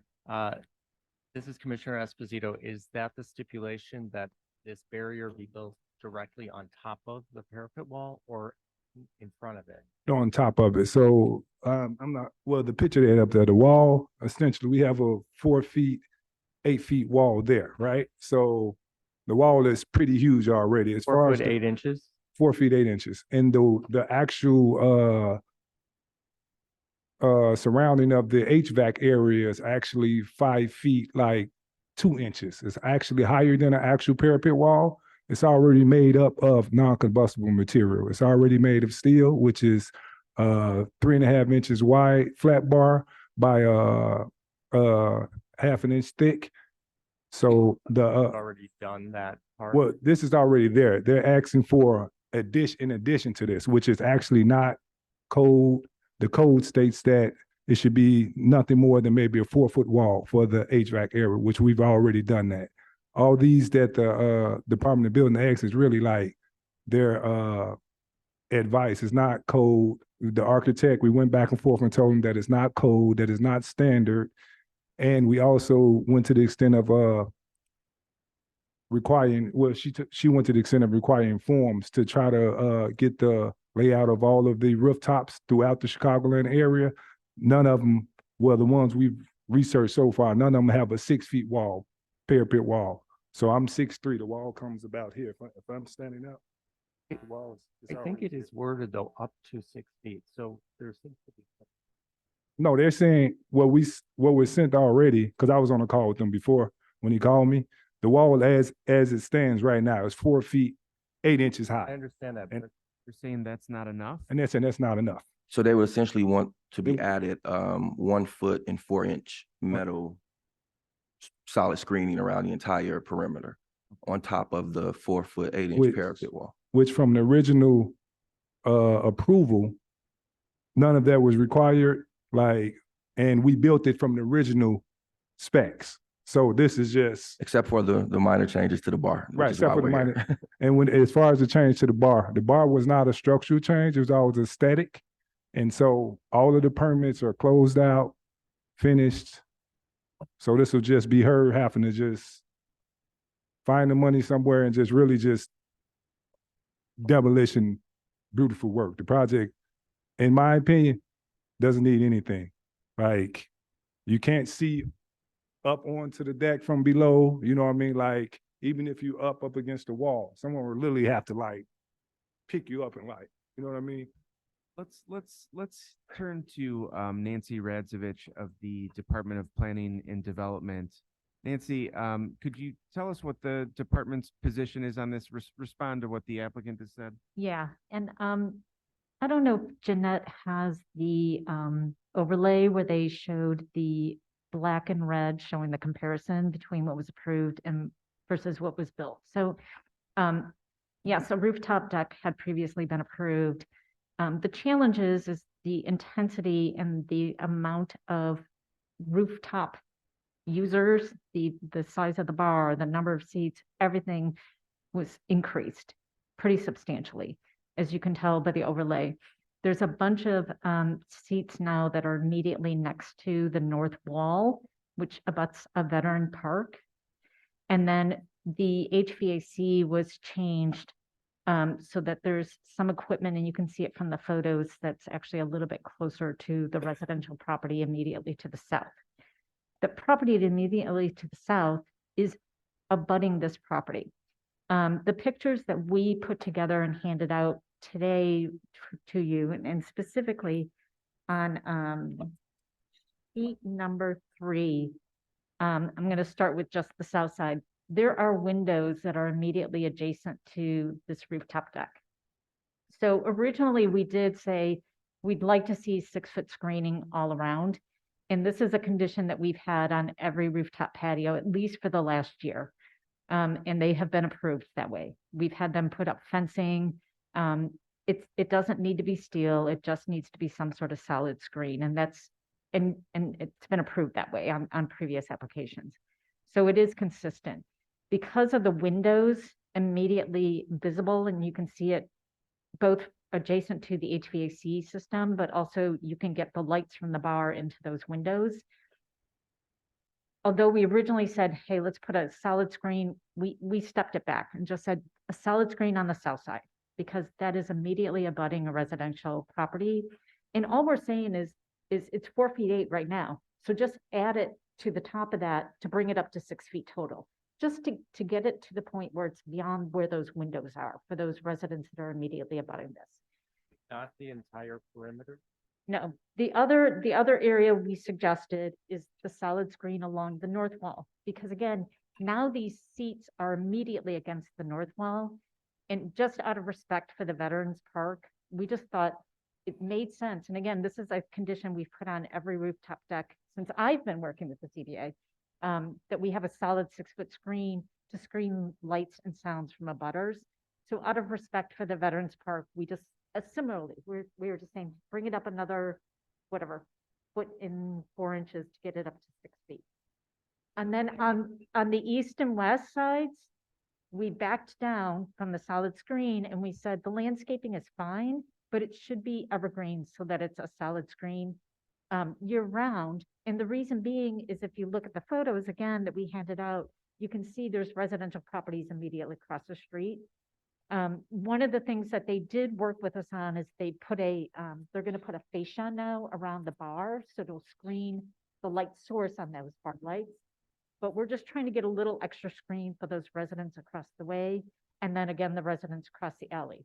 So we're okay with the landscape screening on the east and west sides. We just recommend that those be evergreen, and then we recommend the solid screen only on the south and north. Seems like, wouldn't that eliminate all the view from this outdoor patio? And I'm sort of confused by that. I've been on I've been on many outdoor patios with views, so I'm confused myself. So I'd like further clarification on why, for example, the front of the building on Madison, why that would have to require a solid screen to obstruct the view. We said landscape screen is fine. We But just you said solid. we just said it should be evergreen instead of the deciduous, so that there's some year-round screening for them. Because otherwise the lights are going right into those residential units that are above. On Madison. Yeah. And this is a condition that we've made on every rooftop deck. We've had at least 2 or 3 that have gone through this year, I know, and it's the same condition. And typically what they'll do is put like a wood fence or something like that, that has some sort of screens that the residents around it are protected from light and sound.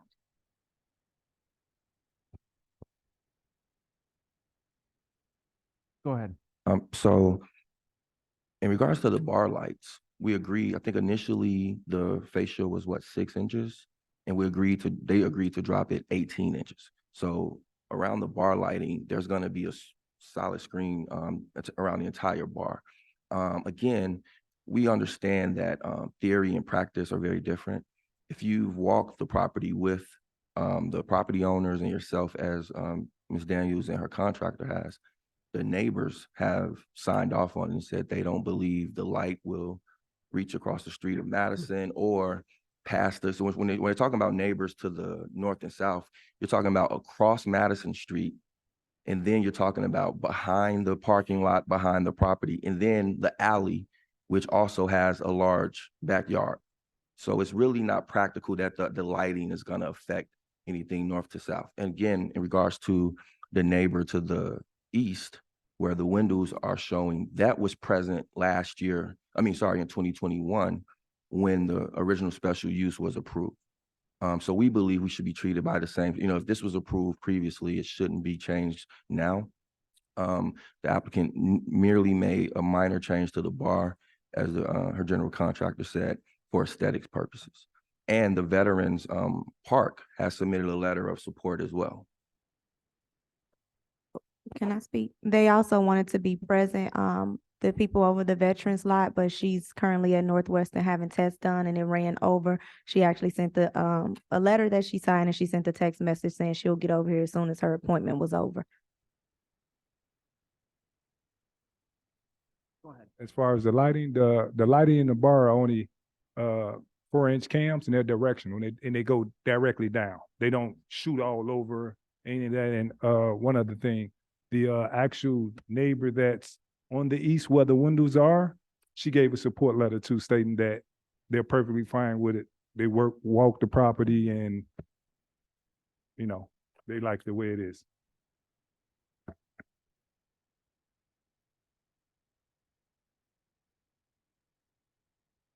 And I don't know if he spoke about it, but the alderman also came out and walked the entire property. And I'm sure if you know Alderman Teleferro, he's pretty tall and he could barely, the roof went like closer to him as well, up almost to his neck.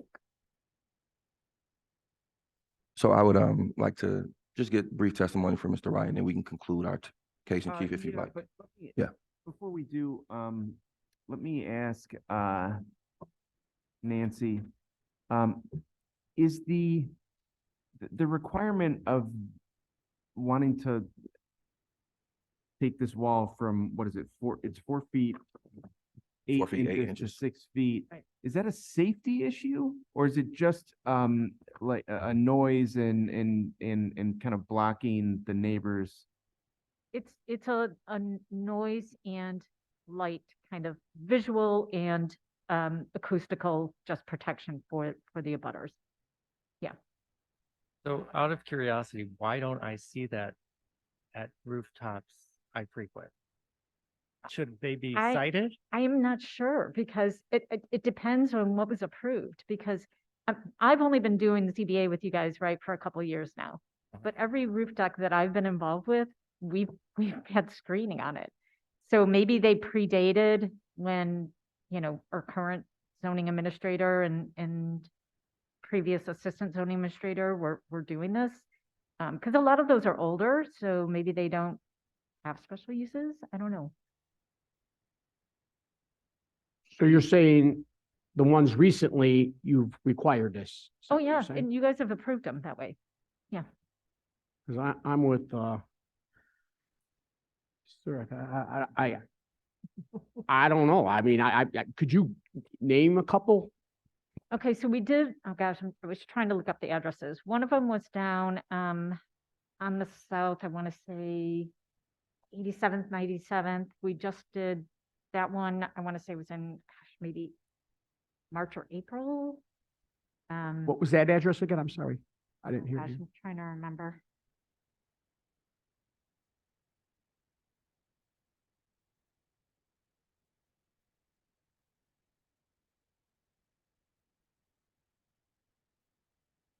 Cause I've been here a long time and I just, Oh, it's every single one. We Yeah, just did one okay. up on, God, what was it? 2 months ago. Let me look for the CBA agendas.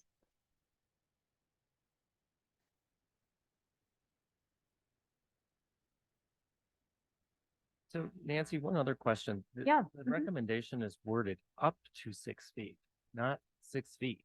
So what does that mean? I mean, that could be 4'8". Well, actually, it should just say 6 feet. That's, yeah, I mean, that's what we've been requesting.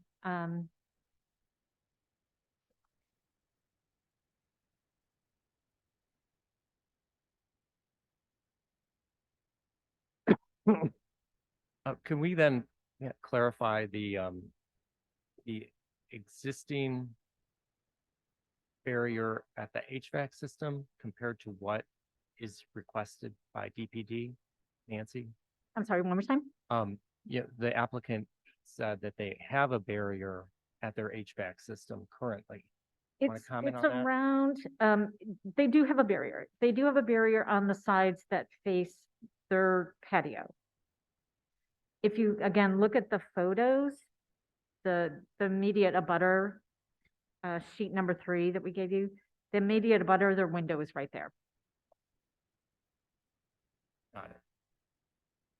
And the HVAC equipment is right there. So, you know, that's why we kind of siphon these things out, understanding that there may be some give and take on some of these things. But having the HVAC screen from that abutter beyond everything else that we're saying for light and sound, that one seems like it should be done. I know that the architect had previously said, oh, they can't go over a certain feet because of certain sections of the building code. We've confirmed with Hal Hutchinson that's not the case. As long as they use non-combustible materials, they can go higher around the HVAC system. Can I contest it? The HVAC wall is taller than 4 feet, 8 inches. It's actually 5 feet, I think 2 inches. So it's already taller. It exceeds the parapet wall already, and all of the HVAC equipment sits below the parapet wall. Photo 6 and photo 7 Photo, on here. okay, Yeah, so, photo yeah, 6 and the 7. one on the bottom on the left, that's the wall for the HVAC. Okay. And as far as the steel flat bar, yeah, Taller than it's taller than the parapet wall, and also where the parapet wall, all the HVAC equipment sits below the parapet wall. So, you know, it's already maybe a good 2.5, 3 feet from the top of any piece of equipment to the top of the wall.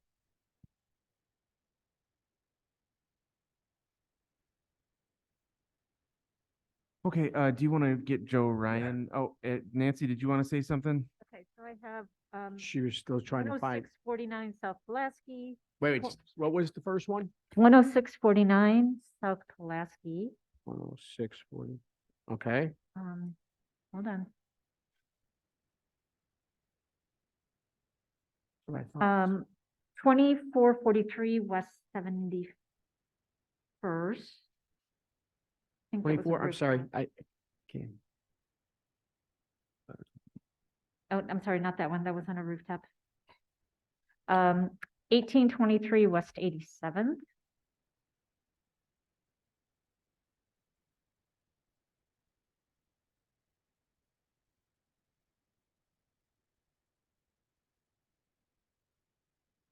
We did one on 1300 West Addison. That was a ground level patio, but the same thing. We requested solid 6-foot screen around that.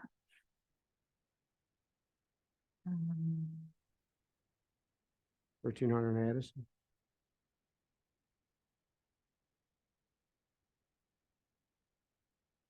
I think it was, we just had. There was another one just on the north.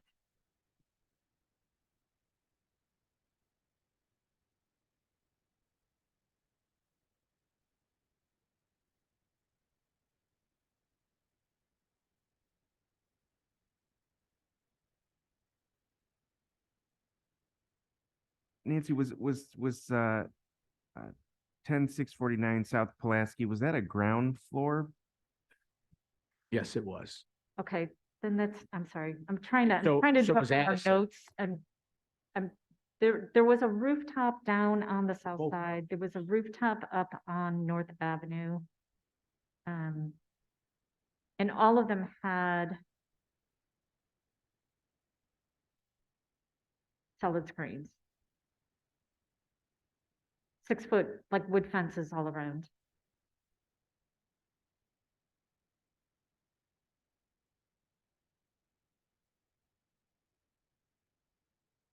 This is the first time though that it's come up. I mean, we haven't argued over the height of the No, we have not. of the screen before. No, we have not. Yeah. It's the first time an applicant has raised it. Can I say one more thing? Go ahead. I've been developing for about 14 years. Never have we built a rooftop with a 6-foot wall either. Like, I done a few of these, and that's just doesn't, it actually defeats the purpose of having a rooftop, because you're not gonna see anything. Like the average person height is 5'4"? Right. I would. I hear you. I hear I you. mean, okay, statistically, right? I'm just, but, like,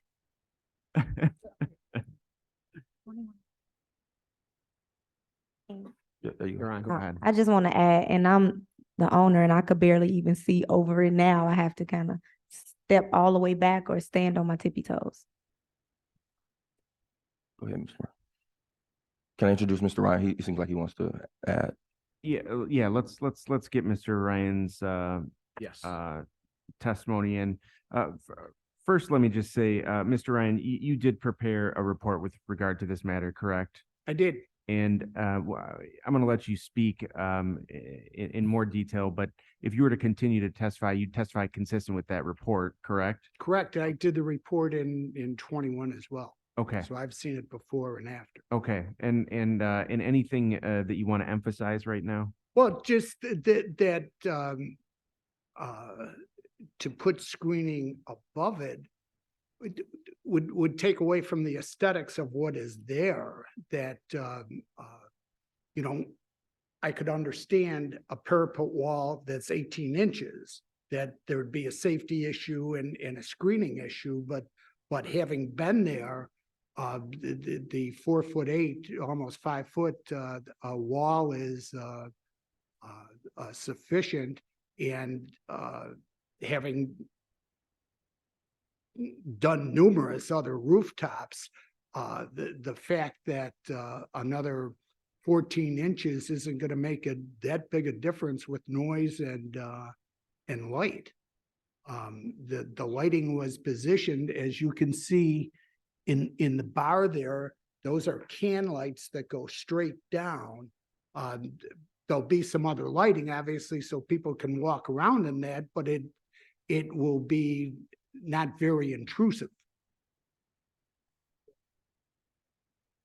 I can attest to the other lighting. The other lighting is actually going to be in the floor of the deck. So it's going to be very low ambience lighting in the floor. So you won't even be able to see that unless you're, on a helicopter or somewhere positioned above the roof. I understand that if there was nothing there, that screening would certainly be a safety precaution and that, but this, whatever they put on top, and I was thinking about, you would either have to put the screening in front of it and take away the look of the brick wall, or on top of it, you're going to have to drill into the limestone.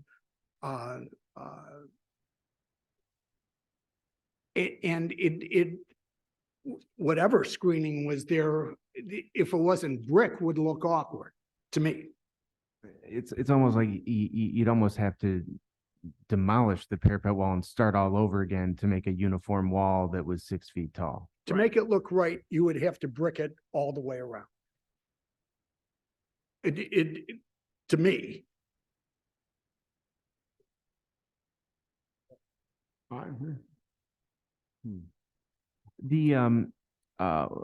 One second, Nancy, we will get back to you. Question about the you're gonna have some tables along the parapet wall, some bar tables.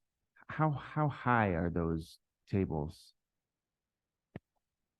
So they're not bar tables, they're short tables. Oh, They're not okay. high So they're not tops. high tops? No. Okay. Nancy, did you want to add something else? Yes, I did find the 3 ones that we approved this year were 1823 West 87th, with a 6-foot fence, 2900 West Belmont and 6000 West North.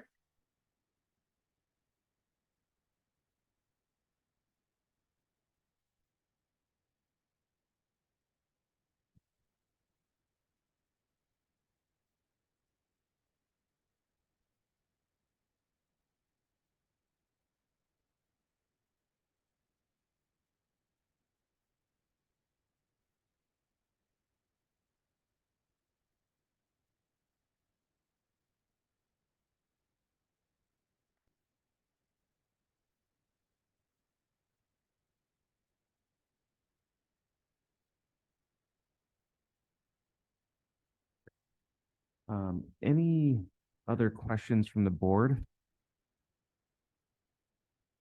This time. Anything further from the applicant or any of the applicant's witnesses? No, Chairman, we rest ours. You want to say something? One thing, like I said, I'm not, when we went over as far as code, I'm not sure if they're gonna approve it. That's the next thing. That was the main thing too. Beyond that was getting it approved because it states a certain height. So that'll be another issue that's dealing with the inspectors or whatnot. Tell me a little bit more about that. What exactly are you referring to? So I'm referring to the wall. So the wall, me and the architect did a little research and we were telling me that actually, let me just read it off for you. I have the text with us where it was just that the code, it was more of a, because we were under the impression that, because we actually sent the question back to the Department of Building, asked, okay, where does it state this in the code? The Department of Buildings, when we were in discussion, because we was on emails back and forth for a while about this situation. Okay. So when we sent it back to them, we just asked them like, hey, you know that code said we can't do that. And then they were like, they pretty much left it as if they knew it's not code. It was more of a personal like suggestion, like we know that, but this is what we want versus what has to be done. So the 4'8" wall is code compliant. Correct. And the surrounding area, the HVAC area. Okay.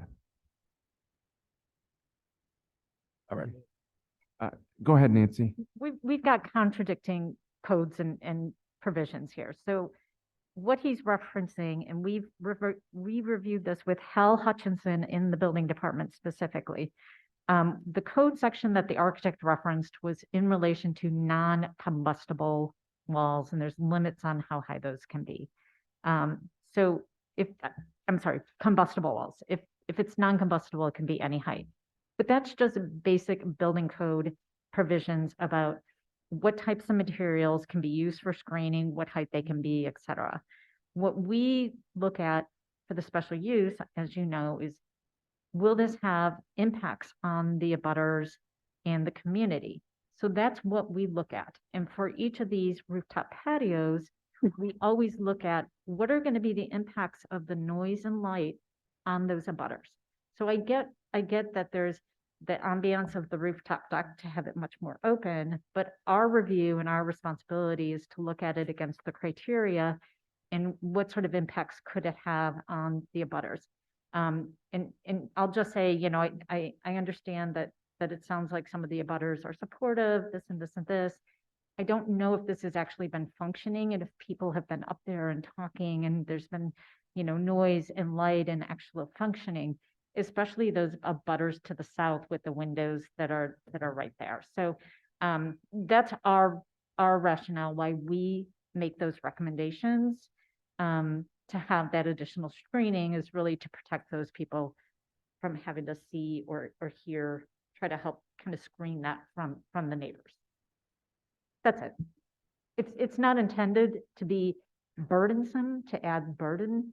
It's intended to try to make what we think the special use more compliant with the special use criteria. Except, I mean, isn't it burdensome in this case?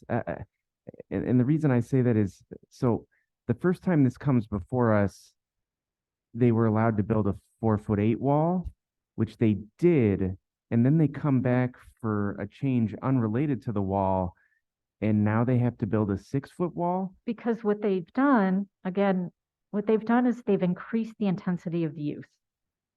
So they've increased the bar size substantially increased, and then the number of seats and the location of the seats actually substantially increased.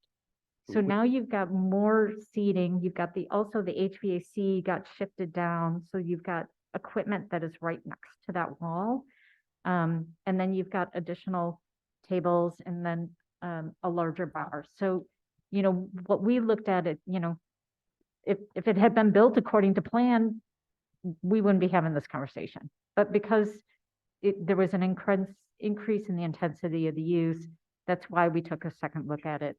And when you say increase in the intensity of the use, I mean, can you tell me, I mean, originally, how many people, you know, what was the occupancy that was expected for that rooftop when it was granted in 2021, and how has that changed now? I don't have the exact numbers, but when we looked at the overlay, the tables, I'm sorry, the red tables show the new and the black underneath shows the old. So the new has more tables, I'm sorry, along the north, more tables and pushed against the east. And then the HVAC also got shifted down. And then the bar it looks like the bar probably got doubled in size.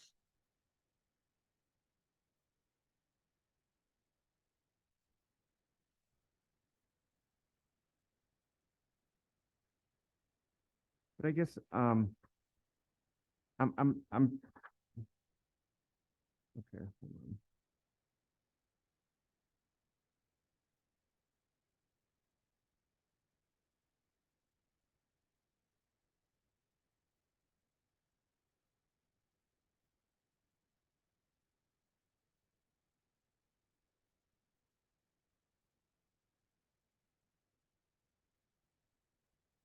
I mean, I'm looking at the overlay and I can see it looks like there's more tables now.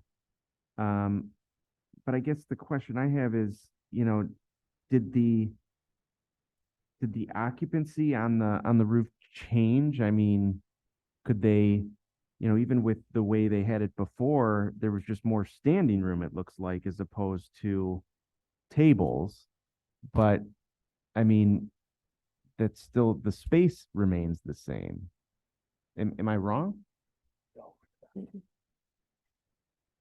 I guess when it was reviewed initially, we looked at it as it's being used just for the tables, not necessarily having people standing up there. So, you know, shame on us, I guess, for not thinking that they might have additional people up there. But with the additional bar and the additional bar tables and seats, there's definitely additional capacity up there for patrons to sit over what was approved. Was the bar in the original plan? There is a smaller bar that you can see overlaid underneath. If you see the original plan, the original bar was over by the HVAC area. So we didn't move the HVAC area at all. We just took the bar over to the center. We didn't change anything else.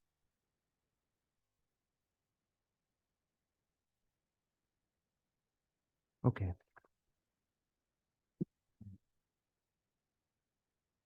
As far as capacity, all the same area. We didn't change the square footage. We didn't change any of that. All of that is the same. Right. And the applicant, did you plan on planting boxes and trees along the Madison side? Yes, based on what they said, we had to do. You were planning to do that? No, so the red trees represent what we've added in our negotiations this time with the Department of Planning, but initially, I believe there weren't any planters. Okay. Everything was approved with the first set. So what was an original approval was what was going to be done as far as there was plans in as far as for like certain plants, but not along that, you know, the front wall, parapet wall or whatnot. But all of that was approved with the first applicant. Everything, all of the greenery, everything was in there. And the new stuff is all based off, like he said, the negotiations with them to get to this point. But that would not. Okay. So how do you feel about planting? I mean, are you planning to plant? Like this overlay shows? Right. Our position is, I mean, the GC can speak to it more, but Well, the position was, after going back and forth so long, and this has pushed her out maybe 3 to 4 months, she's losing revenue that's supposed to be made, all that. My advice to her, once we sat around and talked, was like, hey, try to give them as much as they're asking so we can get past this, because it didn't seem as if every time we responded back with, even, you know, from our experience, from our knowledge, from what the guidelines said, we got a pushback. So we do understand that, you know, sometimes just yelling still doesn't get things heard. So we just tried to move it along so we can get to the point where they can see that we are trying to get everything the way they want it, but at least to the point where it's not going to be just, it's just ridiculous, you know, like, but so. it's the applicant's position that So- the greenery that you see along Madison and towards the back is a bit excessive, because as you noted, from the Madison side, the wall is solid. It's, you know, there's no need to put anything additional on top of it, but we were willing to acquiesce to certain points, but the sticking point was the The height of the solid wall. 6-foot screen. Okay, go ahead. To answer his question, I don't want to have to do it, but if you tell me I have to, then. But no, I don't want to. And we will close our case in chief on that. Okay, all right, any other questions? Okay, we will take this matter under advisement. Thank you, everyone. Thank you, Chairman. Thank you, Commissioners. Case 344-23S, 636 South Ashland.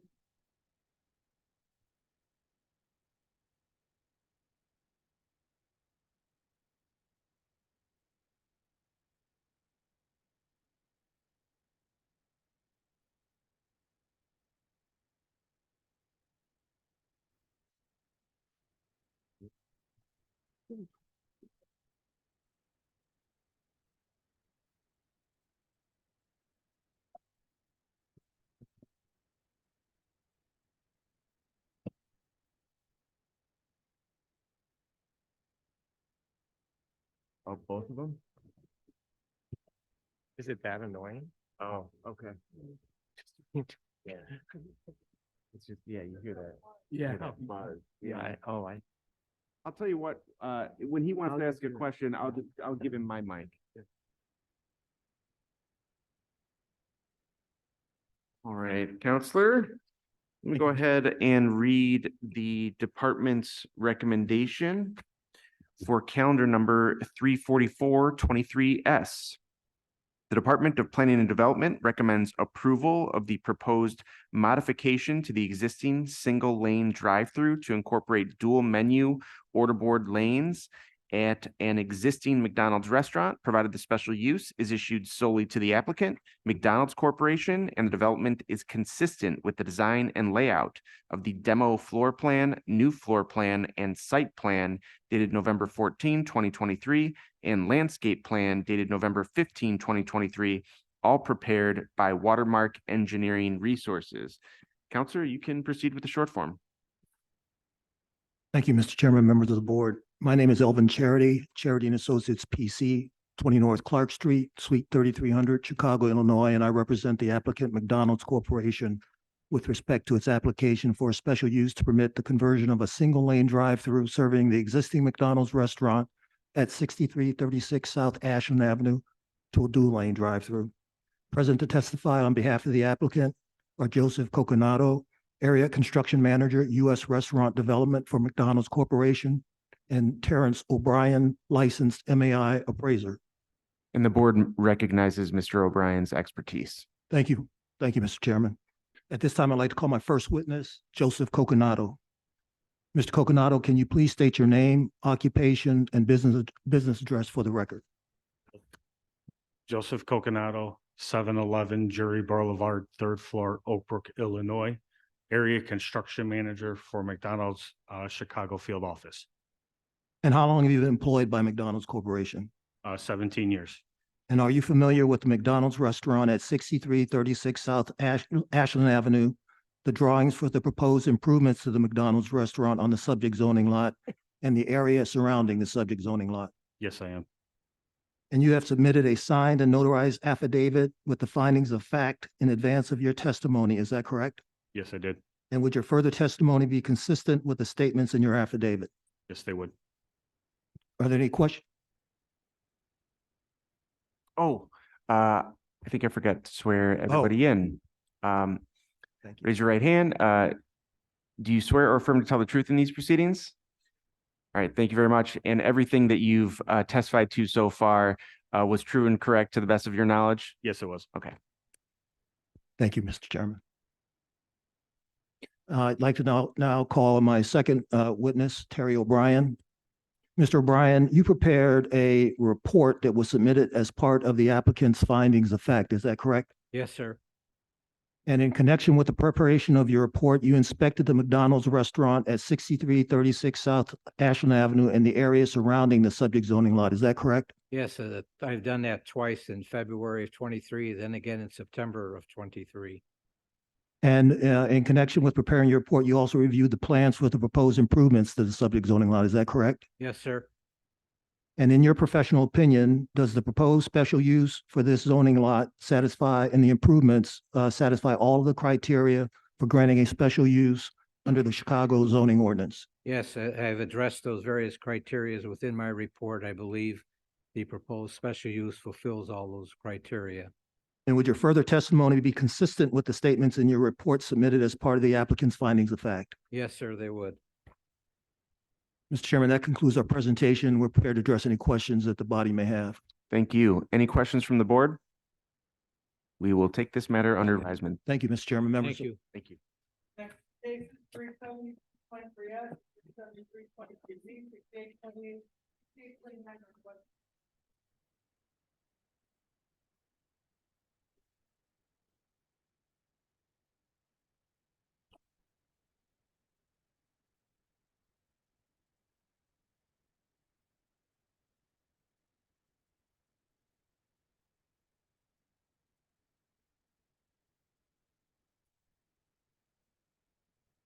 All right, while everyone is getting situated, I'll go ahead and read the department's recommendation for calendar number 372-23S.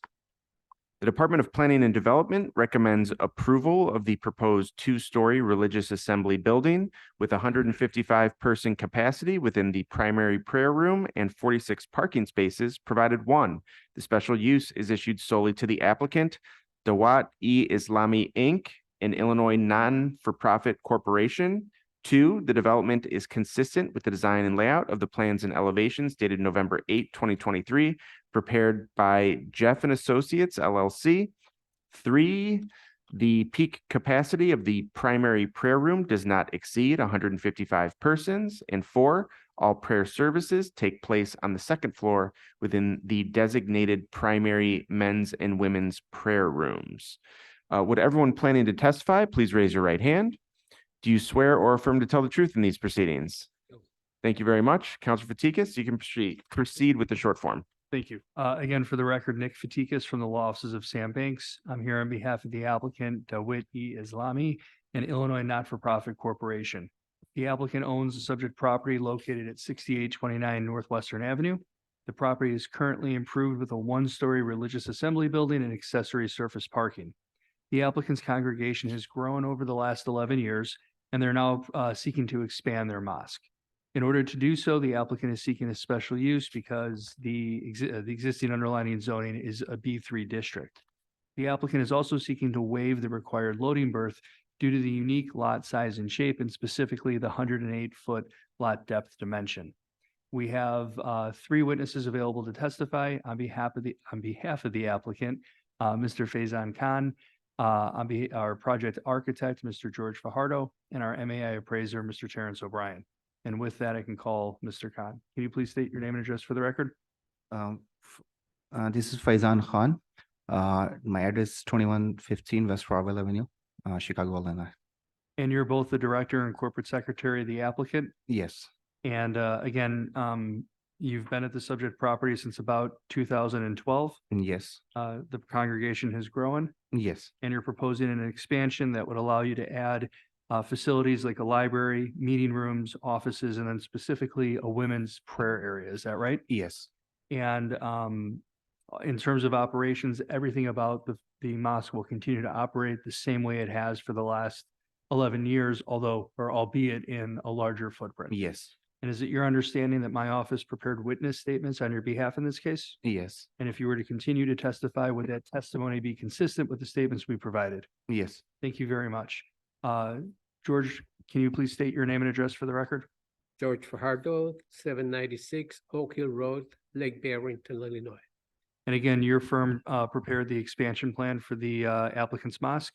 Yes, we did. And in addition, like I said, to the the meeting rooms, office space, a library, restrooms, and a women's prayer room, right? Yes, And the use will be supported by 48 off-street parking spaces. correct. And in terms of the variation, the hardship in this case is the subject lot's atypical shape, but most importantly, the 108-foot depth dimension. Is that right? Correct. And the reason we're asking to waive the required loading berth is so that we can continue to provide as much off-street parking as possible. Correct. And even with the technical reduction, it's your opinion that the parking area could be used for loading and unloading to keep any kind of traffic off of Western Avenue or Farwell. Is that right? Yes, And George, is it your understanding that my office prepared witness statements on your behalf in this case? yes, And if you were to continue to testify, would that testimony be consistent with the statements we provided? yes. Thank you very much. And lastly, Mr. O'Brien, can you please restate your name and address for the record? Terrence O'Brien, O''B', maintain offices at 145 Revere Drive in Northbrook, Illinois. And Terry, your assignment in this case was to determine whether the requested special use would comply with the general criteria for special uses as set forth in the code. Is that right? That is correct. And you also offered a professional opinion regarding the variation to waive the loading berth, correct? That is correct. Yes, sir. And you also prepared a written report summarizing your findings and conclusions in this case? Yes, I addressed the various criterias for the special use. I believe that the proposed special use meets all that criteria. I also addressed the various criterias for a variation. Again, I believe that the proposed variation does meet that criteria based primarily upon the fact that the subject property is a substandard lot in terms of depth. It's only 108 feet versus 125 feet. I'd also point out that given the fact that the special use is for a religious assembly, there's very little need or use or required for shipping or loading berth given the proposed use. Great. And Terry, again, it's your understanding that my office did submit a copy of your written report to the board? That is correct. Yes, sir. And if you were to continue to testify, would your testimony be consistent with the statements we provided? Yes. Thank you. Chairman, before I conclude, I did want to point out, we did submit a letter of support from one of the residential neighbors on Farwell. We also worked directly with the condominium association directly behind us. We agreed as part of our plan, and I said I would put it into the record, that we would, as part of our program build out, we would improve the streetscape on our frontage of the property. There were some areas where it's depressed and where it collects water, and that's all going to be done as part of redone as part of our project. But that was a point of concern, and I did say that I would put it into the record as part of our presentation. With that, we conclude our case in chief. We'd be happy to answer any questions you or the board members have. Any questions from the board? We will take this matter under advisement. Thank Great. you. Thank you. Happy Thanksgiving. Happy Happy Thanksgiving. Thanksgiving. Okay, 3923 S, 55 to 7 North.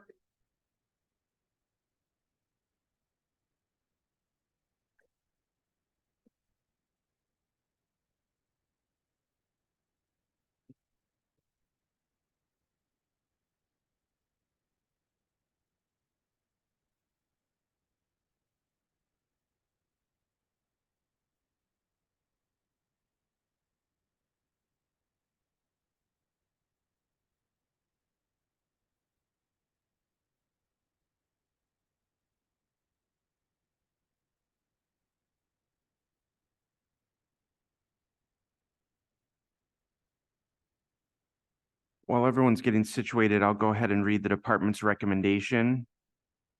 This is the recommendation for calendar number 38923S.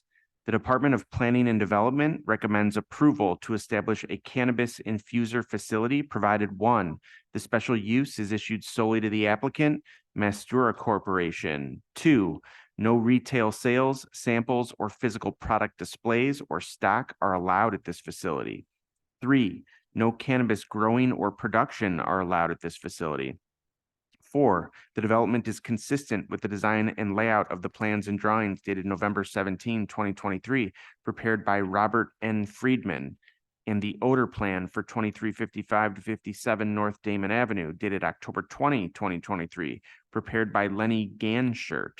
And five, details and final design for the odor control system and components, including but not limited to the size, type, and location of equipment, filters, rooftop and or ground mounted mechanical units and exterior system exhaust, etc., and details on the design and location of the airlocks, system layout, etc., are reviewed and approved by Chicago Department of Public Health prior to issuance of any permits. Would everyone planning to testify, please raise your right hand? Do you swear or affirm to tell the truth in these proceedings? Thank you very much. Are you part of the applicant? Are you here in objection? Oh, got you. Yes, absolutely. Counselor, you can proceed with the short form. Okay, thank you. Are you sure I have some good stuff in the long form or medium form? No, thank you. Okay. I'm Nick Standiford. I'm an attorney at Shane Banks. Emmanuel Byram is with me here. He's also an attorney at Shane Banks. Ms. Caleris, I'll let you go first. Could you please state your name and address? Christina Caleris, 5701 North Lockwood, Chicago, Illinois, 60646. And you're the president of Mastura Corp. Yes, You obtained a license for cannabis infusion, correct, and this is not a dispensary or craft grow, correct? correct, This is to infuse products. correct. And can you just briefly describe your background in confections? So I've had a Chicago brand here now for the past 12 years, doing different types of chocolates that are made here locally here in Chicago, and we sell to the duty-free airports. So your expertise is in chocolates, right? Correct. And you brought some of those chocolates with you here today, is that correct? I did. And I did. could we please the board and provide some of these chocolates? There's no peanuts, and we have some for the staff as well. Absolutely. Okay. May I approach? Yes, they're little one-piece boxes. Wow. You could tell us what you think they taste like. I think if you're from Chicago, born and raised in Chicago, you'll know what these are immediately. Now, these aren't actually infused though, right? So that's why They are not. Well, then, So that is why we are here today, is to seek a special use for a cannabis infuser so that she can infuse products like these with cannabis.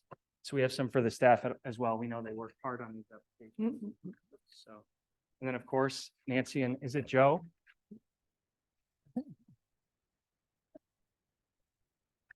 Well, I guess that's about, you only left. Oh my gosh.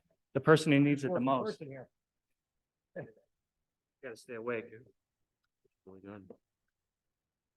We have a few more as well. So with you here today is a team of experts you've hired to help you with this cannabis infusion project, right? Correct, And that's Lenny Ganshert to your right, correct. and then Rob Friedman, he's our architect. Yes, And then we have Joe Ryan, our appraiser. yes, correct. Okay.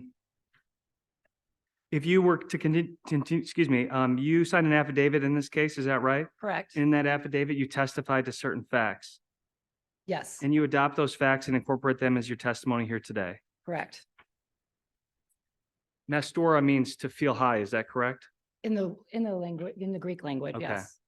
Now on to Lenny Ganshert. You're the Director of Operations and Infusion at Mastura, Correct. and you were previously at Verano, is that right? Yes. What were your duties there briefly?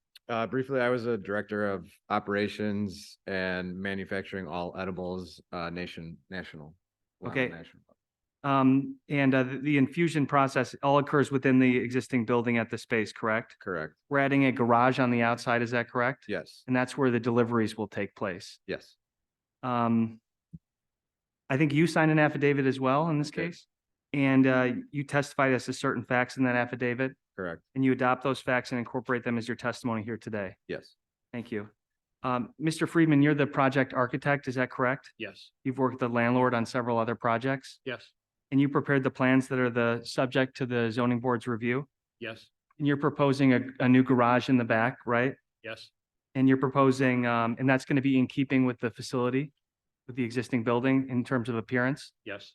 We're going to restripe the parking lot, Yes. reduce the size of the curb cut, Yes. add a gate, Yes. add shrubs, Yes. add an accessible parking space, Yes. and then restripe with two other regular spaces, Yes. add a bike rack and add a garbage enclosure. Is that right? Yes.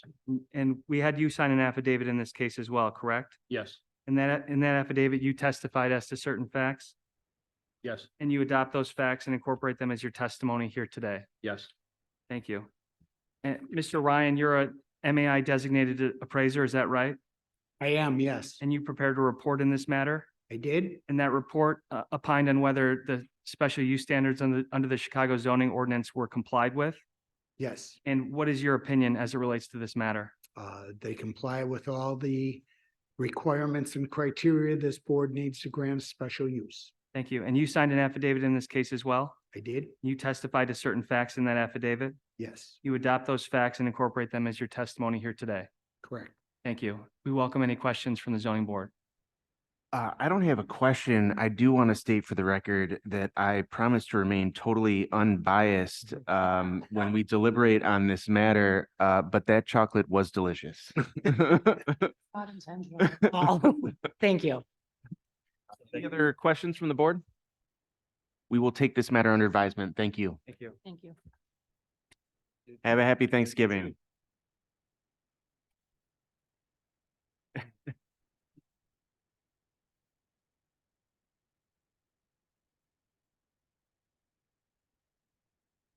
Okay, I move that we convene into closed session pursuant to section 2C4 of the Open Meetings Act for the purpose of considering the evidence and testimony presented in open session.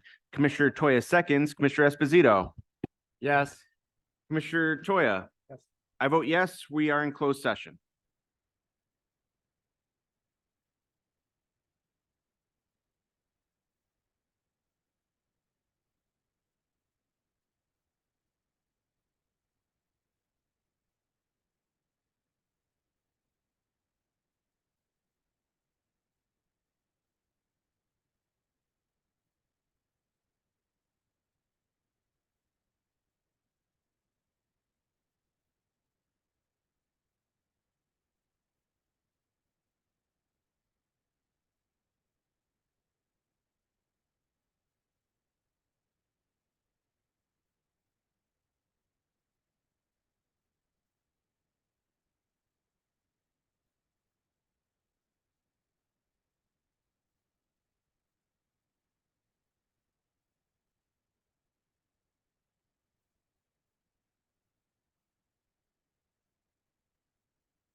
Ready?